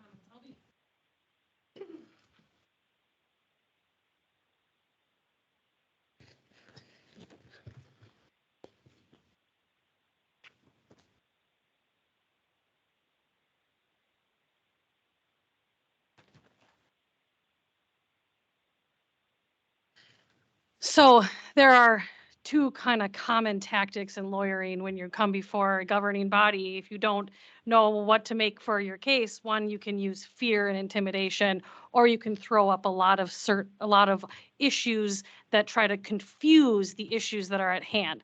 I think both of those things are happening here today. There was testimony by Attorney Quam and by the attorney for White Earth that the decision today will be arbitrary and capricious right? Based upon no facts or evidence. That's just simply not true. There has been adequate testimony at the Planning Commission. There has been adequate testimony today. The decision made before you is not based upon arbitrary and capricious findings. It's based upon actual findings that are outlined in the proposed findings that are put forth by the Planning Commission. I also want to say that, you know, there's been a lot of generalizations, right? I still can't pinpoint from the testimony today how the use and enjoyment of any adjacent properties is going to be impacted negatively, other than based upon pure speculation and just saying that it is, right? There's no concrete evidence that's been provided today. How is it going to impact it? Nothing's been said. It's all based upon pure speculation. There was statements from Bill Hankey and Attorney Quam that Bill Hankey said something that this has been fraught with missteps. I think Quam said that the process needs to be fair, and it hasn't been fair. But neither of them mentioned, Hankey never mentioned what missteps have happened. He just said this has been fraught with missteps without saying any specifics. Again, today it's just been a lot of generalizations, speculation without any specific evidence presented. Attorney Quam said, this process hasn't been fair. This process has been fair. It's gone through the Planning Commission process. The Planning Commission has, took a proper vote, held a proper public hearing, and provided the proposed findings to you based upon the record. And the record is the record. It speaks for itself. So for anyone to come in here today and say that there is no record or that you are making a decision that is arbitrary and capricious, again, is simply not true. And I don't want you to fall into the trap of a fear-based agenda that we've had here today.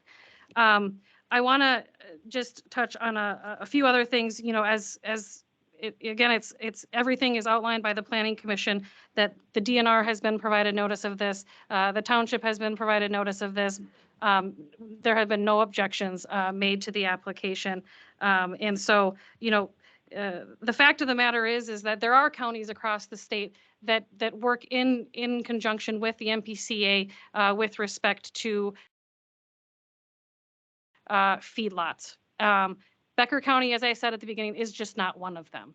And so, a lot of the concerns that have been brought up today talk about governing and provide, the authority to govern over these feedlots. The authority that this board has, that the county has, is over zoning. And it's specifically limited to the conditional use permit process, and anything outside of that has been brought up today is not applicable to your decision. I'd also like to just touch specifically on the White Earth Reservation and the testimony that was provided by their attorney with respect to ordinances and potential violations. The subject property that's at issue today is not on the reservation land. Whether or not their ordinances apply to this land is not an issue for this board. If they want to bring those issues up, that's in front of a different governing body, a court, or something to that effect, for them to enforce their ordinances upon the landowners. But that has nothing to do with the conditional use permit process. Again, I just want to reiterate that agriculture is very important in our region. It's very important in our state. The economic industry and the impact that agriculture has on Becker County and our region is vast.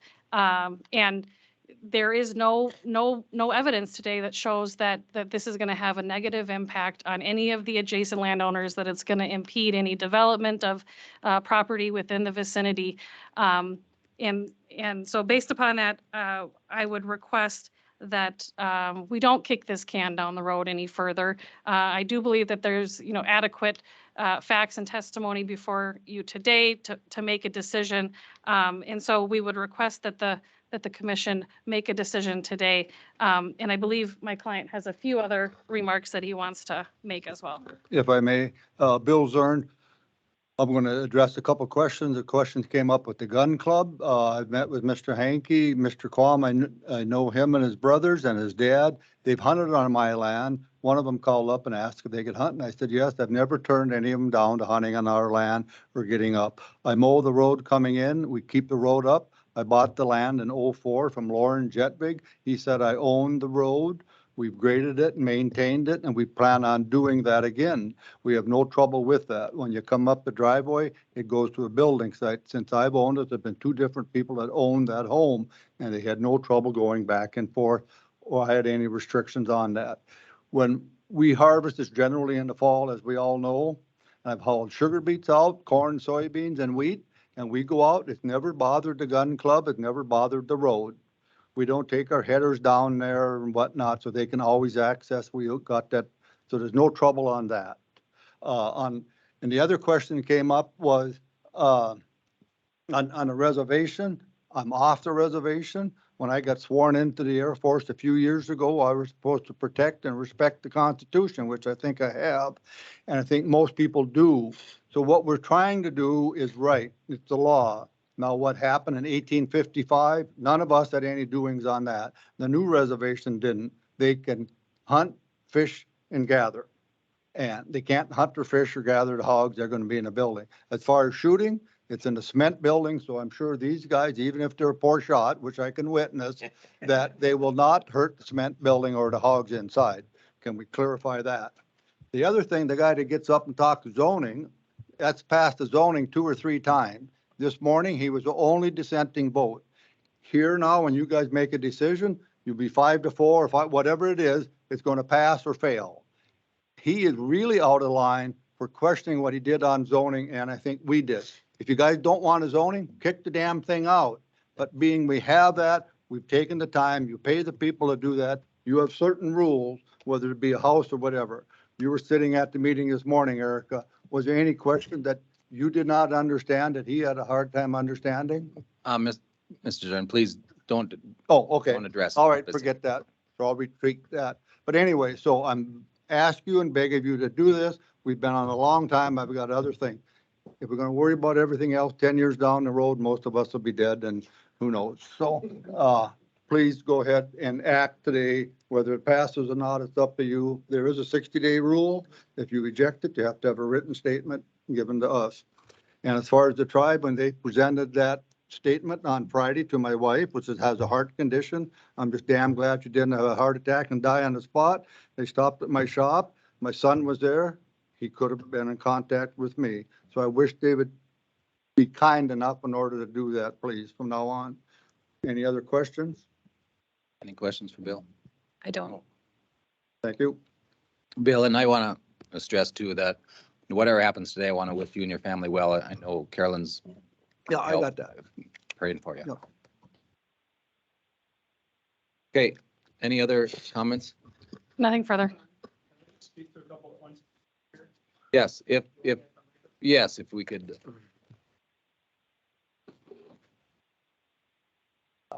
Mr. Lindell brought up the tabling possibility by the planning commission. I should have spoke up. I own that. I failed that board by not bringing that up, but I did not advise them that they had to make a decision. That was discussion among the members. The other thing I want to respond to is Mr. Quam's request for the proposed findings. I didn't send those to anybody. It's nothing against the gun club. They hadn't been discussed by the planning commission. I didn't think it was appropriate to send my client's document out to opposing counsel without them being vetted and discussed and being official, because they could have been changed. I wouldn't have sent it to the Zerns. I wouldn't have sent it to anybody until it was discussed at the planning commission. And the fact that other people got a copy of those, I don't know how that happened. It wasn't from me. Thank you, Brian. Thanks, Brian. Okay, so we do have the options before us today, would be to table to a special meeting, table it to our next board meeting, or table it to a future meeting, or vote on it today. I do feel there's some things that the timing of the meeting this morning, I feel we need to take a little bit more look at that for those findings. I did read those findings last night. but it takes time to digest things sometimes, and I feel I need just to digest them. And if there's questions, I can do follow-up questions. Unfortunately, that puts me at unfortunately, I can't support this today. I feel, and Dr. Henke's comment of toehold, I feel this is a toehold for anti-farming myself. So, I mean, I'm very concerned about some of the language that's been used today. This is the operation of the disposal of the manure is a common best management for farming that you can do. There are safeguards that can be put in, but knifing in and injecting manure into the soil is as safe as you can get. I mean, that's immediately put into the soil. In my opinion, that's better than dry fertilizer. There are some concerns maybe about antibiotics, and I think we found out that there's minimal usage on that and no usage of hormones. That could be, you know, part of our dialogue and discussions here or requirements. But again, wishes of the board. I think in fairness to the applicant who've been at this for close to a year on a different location, I think we got to move forward with a decision one way or the other. With this, make it. I agree. We have all these people on that planning committee and they've been through this over and over and over. And now they looked at all the findings this morning and then they still want to go forward with it. So I think that, you know, it's costing these guys over here money every day and, you know, yeah, we have plenty of rules and laws, and if you guys want to go and change them, that's where this should go, is to the state and federal. But right here, I want to support local agriculture. I do want to point out though that there's been 2 applicants and one's been approved. I mean, we can't put these 2 together and say that we've been through this a long time. This is an applicant that was just received and acted on. We can't say, well, we heard all this testimony from the previous one, because that's not fair to either side, saying that that's the same testimony. This is a different applicant, and this is different circumstances. So, but wish to the board. I make a motion to approve Zern's application. I just want to speak. Table, there's a motion, so we need a second or I'll second that. okay. Discussion, yep. From my perspective, I do feel like I have enough to make a decision today. I don't know that putting this off for me, because I have been involved in the whole process. I think what this has showed me, this process, is we do definitely need to look at our zoning, and we need to consider some of these things that have come up in the future. However, for this one, I have nothing that says that they haven't followed the zoning. I have gone to the site. I brought my husband, who's a farmer, for his opinion, because I do value his opinion. I asked him specifically about the road. I don't have anything, and I hear all your concerns, the gun club, and I hear them, and I have pondered and done a lot of research and thought about this through the last month. But that's where I stand. I also am I can make a decision today. I've been out to the site. I've talked to her husband. I've talked to a couple other people that know farming. I understand everything that you have concerns about. But I can make a decision today. I think it's time for us to decide. Okay, with that discussion, I would like to make a motion to amend the application to include 500 feet away from the wetland instead of 3 as it was offered. I mean, before I do that, I would like the Zerns, that was mentioned today. Is that still on the table? The building site, at least the request in the testimony earlier today, you offered up to be 500 feet from the wetland on the east. We have no trouble with that. There was a question earlier.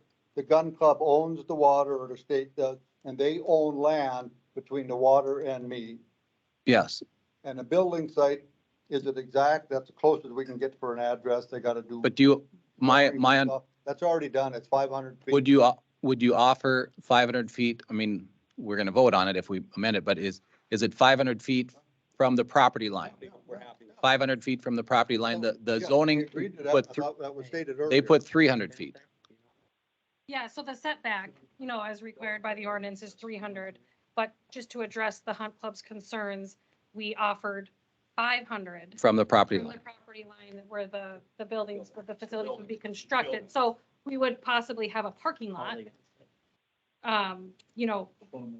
You got 900 here. So Yeah. that's gonna put you- Less than 500 feet, but the actual building, as, to address their safety So, concerns. an appropriate motion would be, if I tried to amend the motion to at least, any buildings would be at least 500 feet from the property line to the east. Any buildings. Property line to the east, I would say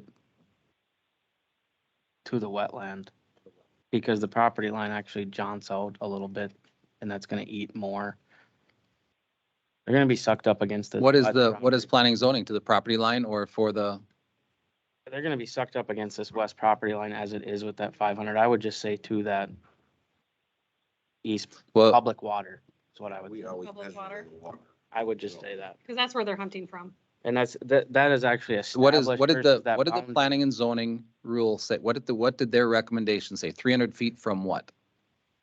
300 feet setback. 300 feet from the tributary and 1,000 feet from the lake. And that, so what that would be the ordinary high. So the ordinary high of that tributary would be basically the bank of that public water. But that is established where this boundary line going, can I approach? Yeah. Yeah, I approach it well as we're. If you're Yeah, listening, yeah. This boundary line is not. This boundary line here. You'd have to establish. It's just a, Measure from it. We can measure from this. it is public. When you go online. That was, And we got 300 feet up here and 588, so we're gonna basically cut that in half, or no, 2/3, so I have it right here. this is what they. I pulled it offline. So we'd go from the water to that property line. Yeah, so we're just talking about 500 And feet that's from the the concern, ordinary. the water, not the property line. 500 feet from the water. 500 feet from the water That's what Yeah, we're saying. From the yeah, water. that's- That's how we measure everything is from. the instead of the water. property Oh, line. my 'Cause the setback. Property line's about 50 feet. Feet or something. is the water ordinary high water or is the water surface? I mean, and. Okay. Did you have a question? Take one question. I'm just gonna ask for permission. You just considered a document that we have not seen and that is not part of the public record, and it highlights why this process has been troubling from the beginning. This has been available, it was never provided to the other side. This is a document, just looks like a Google from our It's a- own it's a website to map. measure It's distance. not part of the record. And you're What- considering it, and it's going into the basis for making your motion. And I just saw it for the first time when I asked you for permission, Chairman Nelson. Again, that document is public knowledge on the website at any time. It's measuring distances from the water's edge to I don't want to debate you, but two things. The first one is, the last time we relied on a public document that was on the county system, we were told, that's wrong. That's not Rassam Lake, even though the county documents in the application said it is. I think- That's the I think- problem. Still providing testimony. No, I just- cannot hear you.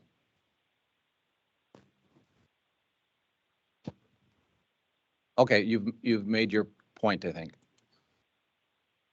I don't want, I'll respect the chair's wishes, but Commissioner, Yes. can I just make one final comment? We have lots of final comments. Just say comment. So, our offer, as I mentioned, previously with respect to the 500 feet, was an offer to work with the Hunt Club. If they're going to sit here and dispute publicly available GIS information that's online and make an issue out of something that we're trying to do to help them and address their concerns, and we'll withdraw our offer. Let me clarify, if this is a motion and made and this board approves it, it doesn't matter what you offer or not. Yeah. I understand that, but, I said previously, this is something that we didn't have to offer. It's my interpretation of the statute that the 500 feet doesn't apply. But, it was something to try to be neighborly because that's our intent. But if this is something that's going to create an issue, I would just request that the commission adopt the findings as proposed by the planning commission, which is in compliance with the Okay, county's thank you. zoning ordinance. I will make a motion to amend the conditions to be 500 feet from the water level ordinary high water mark. That is a motion to amend.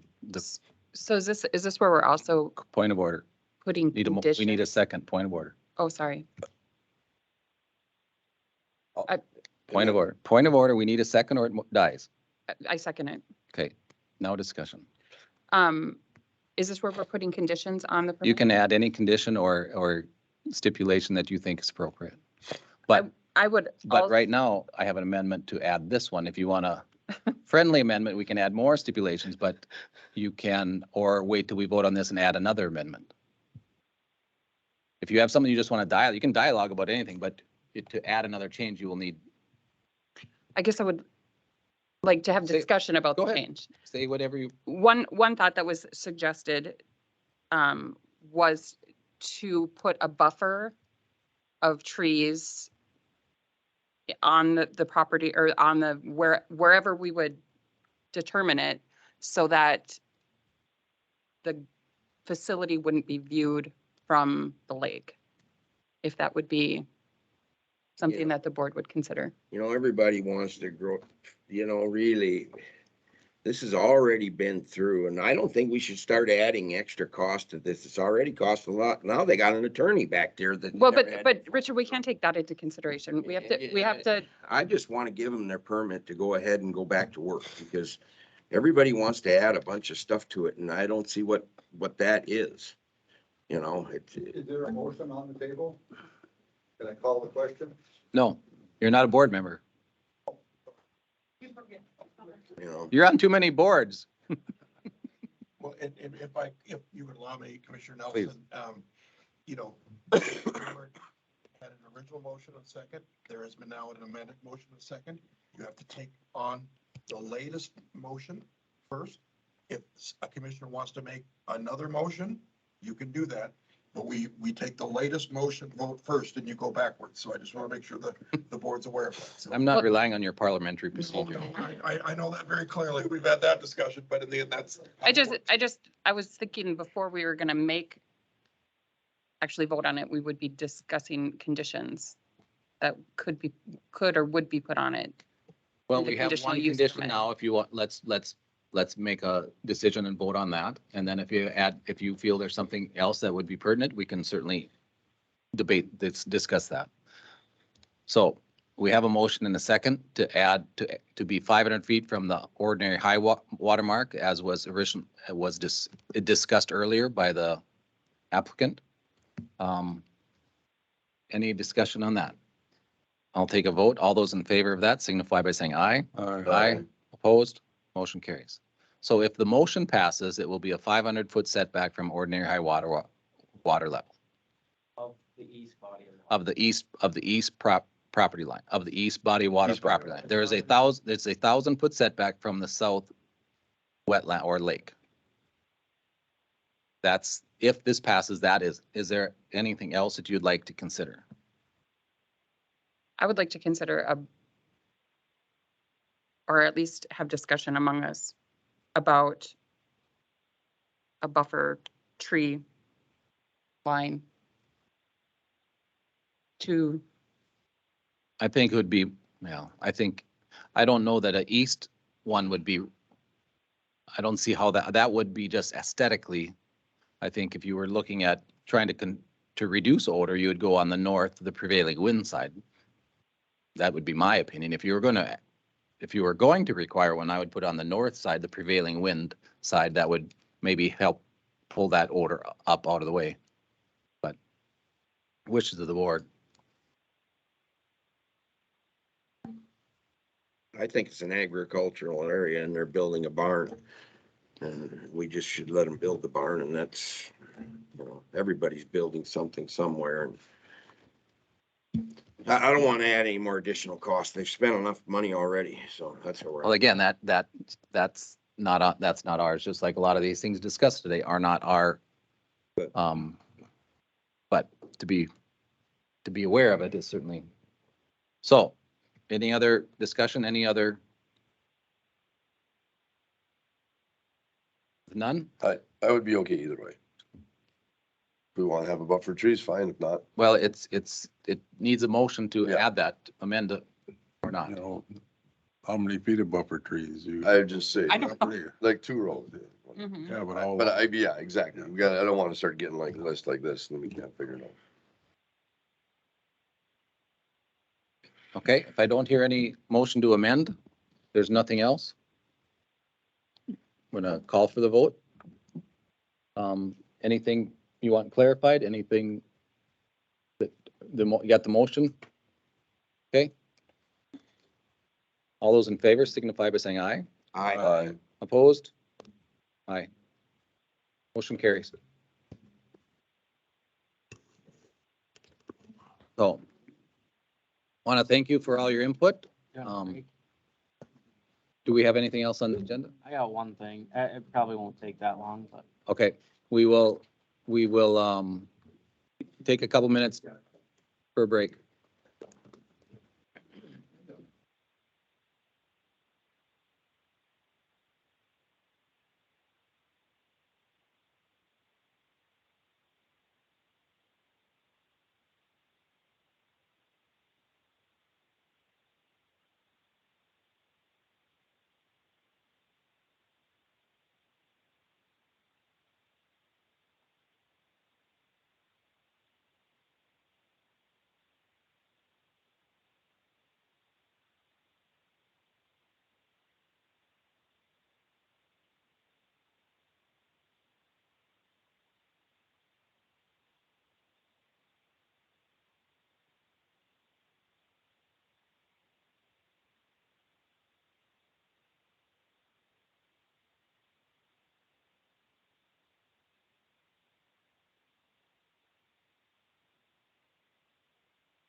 left on the agenda to discuss community-based comprehensive plan budget. I think Kyle wants some the guidance and the plan that we're looking at. Have you received, have we closed the process now? It closed yesterday, but the major question, which is was oversight on my part, we never set a budget.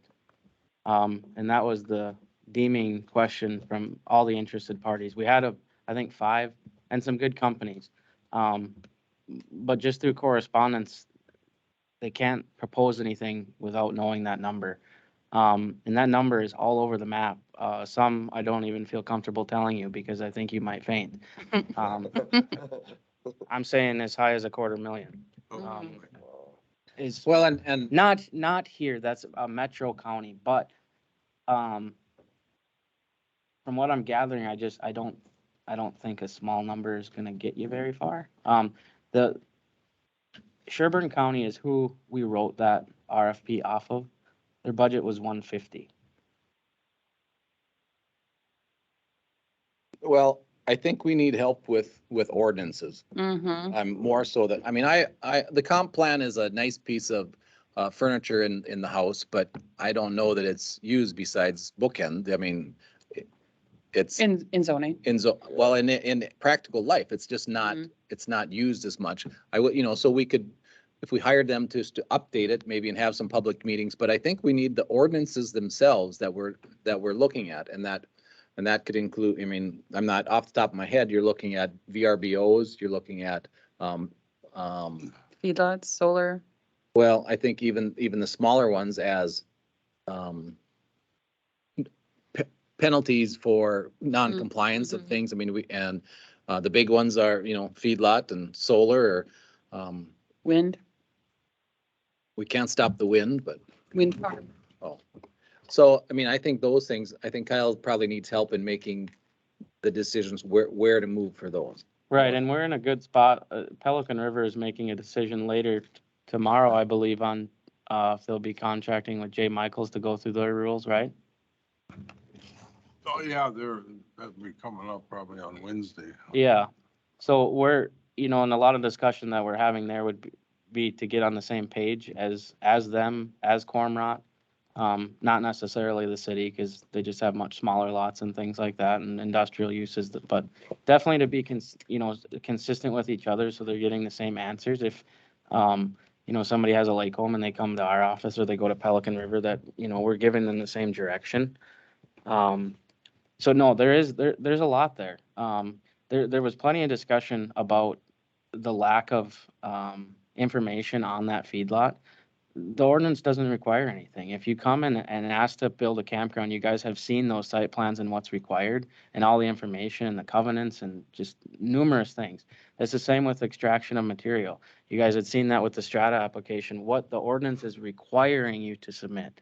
That feedlot, it was lacking. We've had that we all know that at this level. And that's with the feedlot.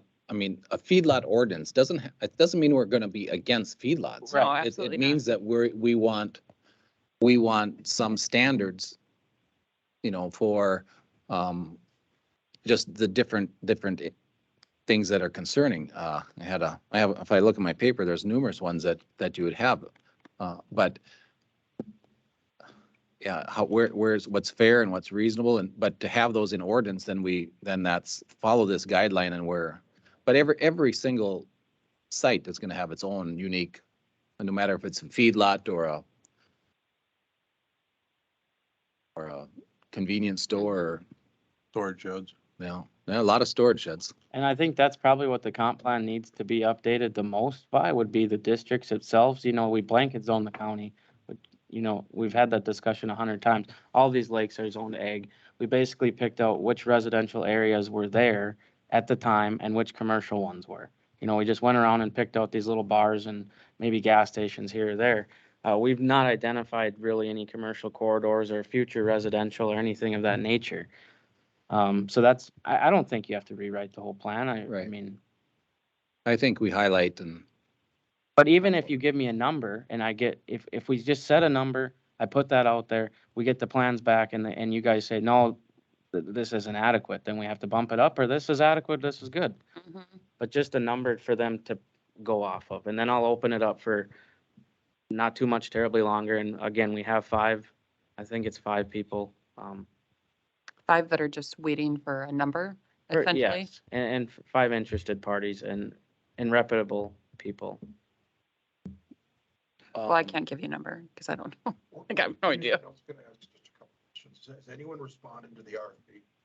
Yes, and the constant question is how much, what's Okay, your but- budget? So they responded with their qualifications, but they. haven't- No, no, They have not responded. then? nope, Okay. So we need to set I wanna a make dollar sure- amount and they'll tell us what they can do for that dollar amount. right. Gotcha. What, how much do we spend on, I mean, they're probably not comparable. What did we spend on the class account for wages? Is it about 85? It was 85, a little under 100, I believe, if my memory serves me correctly, yeah. Well, I think this is very important. Yeah. I mean, it's something we need to do. It's, We're getting, on the ordinances, we're falling behind on some things that are concerning to a lot of citizens. So, I mean, if we want to, I don't have a problem with 75. Yeah. I mean, I think maybe 75 to 100, I'd say max out cap at at 100. yep, I would be comfortable with that. I mean, I got to tell you of a call I just received yesterday. Guy called and asked, who do I go to? And he said DNR sent him to me. They live on a lake and there was a surf boat out there. They were surfing. You know how big the lake was? 65 acres. Deepest part is 14 feet. I'm like, what? Who would bring a boat like that onto that? Well, who was in the water too? It's Well, it's 51 You can degrees. get lots of people who go surfing right now. I mean, and I said, I have a surfboat. And I said, I look at some of even the smaller recreation lakes in Becker County and they are not a good fit. Was there public access on this one? I don't know. Maybe. Well, the people had it, own property on it, so they got it in somehow. Oh, but that'd be, I mean, a ballast boat though, I know. that'd be, Yeah, no, that I, shouldn't be out. I did question him if it was just a wake, he said wakeboard or surfboard. He said, no, it was a surfboard. I don't know, that's secondhand, but it was, that Lake 610, I think, over. oh yeah, Thunderbolt. So Oh, boy. Yeah. not Really? to, not to So I mean, subject, but do we need a motion Yeah, for the, I would prefer one. well, I would just say, yeah, we might need we're not expending it right now, so we just set a guideline. We're not spending it. We could, We'll see what we can get for that. See, if we can get say, 100 we just say up Nothing to go. $100,000. We want to, we'll look at up to 100,000. Well, I have to, and if I can, Commissioner Nelson, I've done a few of these community-based conferences myself, and I've never put a number out there, and I understand why they're asking, because they want to know how much they can put out there, but I would have liked them just to respond and give us a number. I mean, I think our honest response is we didn't budget for it, mhm. and our source of funds and paying for it is more likely going to be special general fund. But, there may be something going on within the industry where, they don't want to put a lot of energy into something that they don't know they're going to get a return financially. So I guess I get that. When I look at the deliverables, and I know you guys have seen this comp plan we put together from your direction, it is for the most part exactly what you guys want to focus on. It's in the next 20 years, where do you want people to be able to build from a zoning standpoint? And also what you want your ordinances to be. It had some other things related to vision and goal setting. We could certainly do that internal. We've done that internal before. I think that's probably a small component of it, but it is going to be a cost. But it's everything that you've wanted, so I'm not sure we can bring the cost down. I think they just need to respond to it, and I think that's I like that idea better, that they tell us how much it's gonna cost and what each thing is gonna cost, and then we determine from there what we want to spend and choose the best firm or whatever they're called based on what they're gonna offer and the price. And I would submit that not only having a good wage table, the class and comp study, having a good class and comp plan that we don't have a shelf that we're exercising using, actually has a return to us. It will lower our costs. So I mean, even though there's going to be an investment, there's an expected return here by having some solid structure.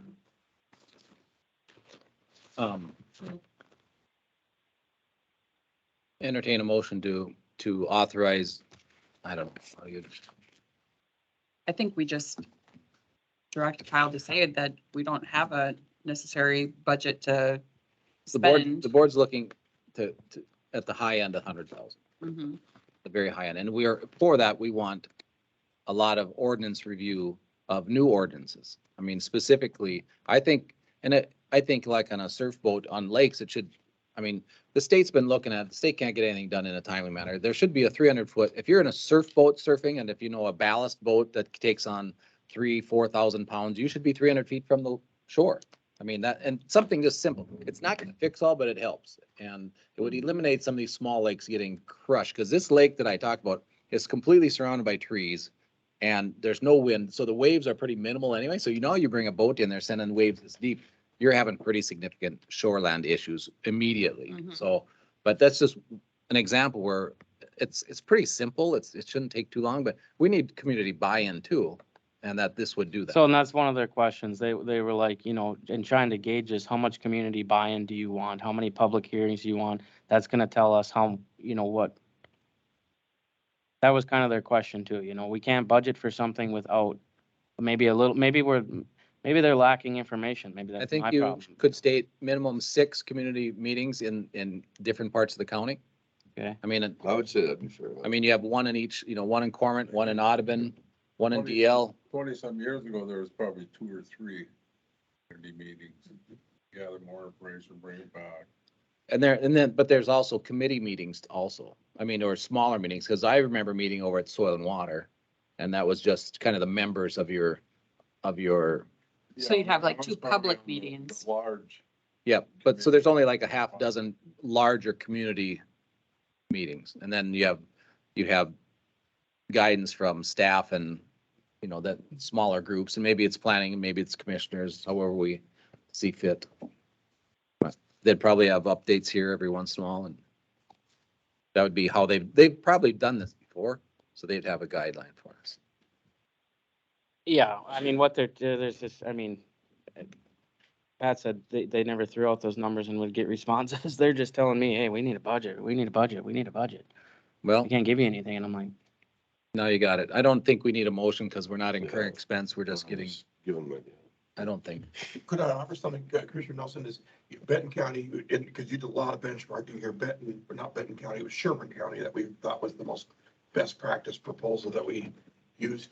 You said their project was about 150? yeah, Okay, that's a pretty similar county in size and geographic area and probably doesn't all the lakes and stuff, but quite a few lakes. I might encourage the board to consider maybe saying like 100 to 150. I did forward you guys the comp plan if you hadn't seen it. The majority of it is zoning ordinances and stuff like that. The other things we could peel off. And I also, the final thing I would offer is let's not estimate the power of technology. I mean, we're doing technology surveys all the time here, and we hope that they will have some innovative ways of getting to our people, except of just having a meeting where people may or may not be able to show up. So just food for thought. so advertise the number. Or don't. Advertise it? Well, you can tell those that are interested. I can tell them. Absolutely. Yeah. Tell them that the board's comfortable up to 100. Pat's comfortable up to 150. Come on the salary, right? So Okay, well, okay, that's all I needed. I mean, there's things we can do in-house too. We'll get this done, but again, we'll see what you get for an answer then, so. well, I will open it just for a little bit longer to obviously give them some time now. All right, thank you. Thanks, Kyle. Kyle. Thanks, Kyle. Kyle, thank you for Yeah. struggling through this. Yes, last thanks, one. Kyle. Yeah. It's been a real Just, pleasure. just continue on the good work. Keep the professionalism. I know we all lose it. We all lose it at times. Maybe not people to my right, but we all are somewhat. Talking about you. Wait a minute. You gotta So- remember that. So Thank you. I've had to be nice or I catch something coming from my left. That's the way it is. What do you want me to do? Okay, I think that concludes all of our business except for a closed meeting for labor negotiations. So at this time, I'll have to look in my, Yeah, I gotta find it. Last page here. we are going to close the meetings for bargaining unit contracts. We will adjourn and we'll probably make comment after we come out of it. But we're gonna motion to close the meeting, entertain a motion to close the meeting pursuant to 13D03 subdivision 1B. Governing body of a public employer by majority vote may decide to hold a closed meeting to consider strategy for labor negotiations, including negotiation strategies or developments or discussion and review of labor negotiating proposals conducted pursuant to section 179.011 and 179A25. Entertain that as a motion. John, this motion, second by Dave. All those in favor signify by saying aye. Aye. Opposed, motion carries. We're in closed session and we will cut off communication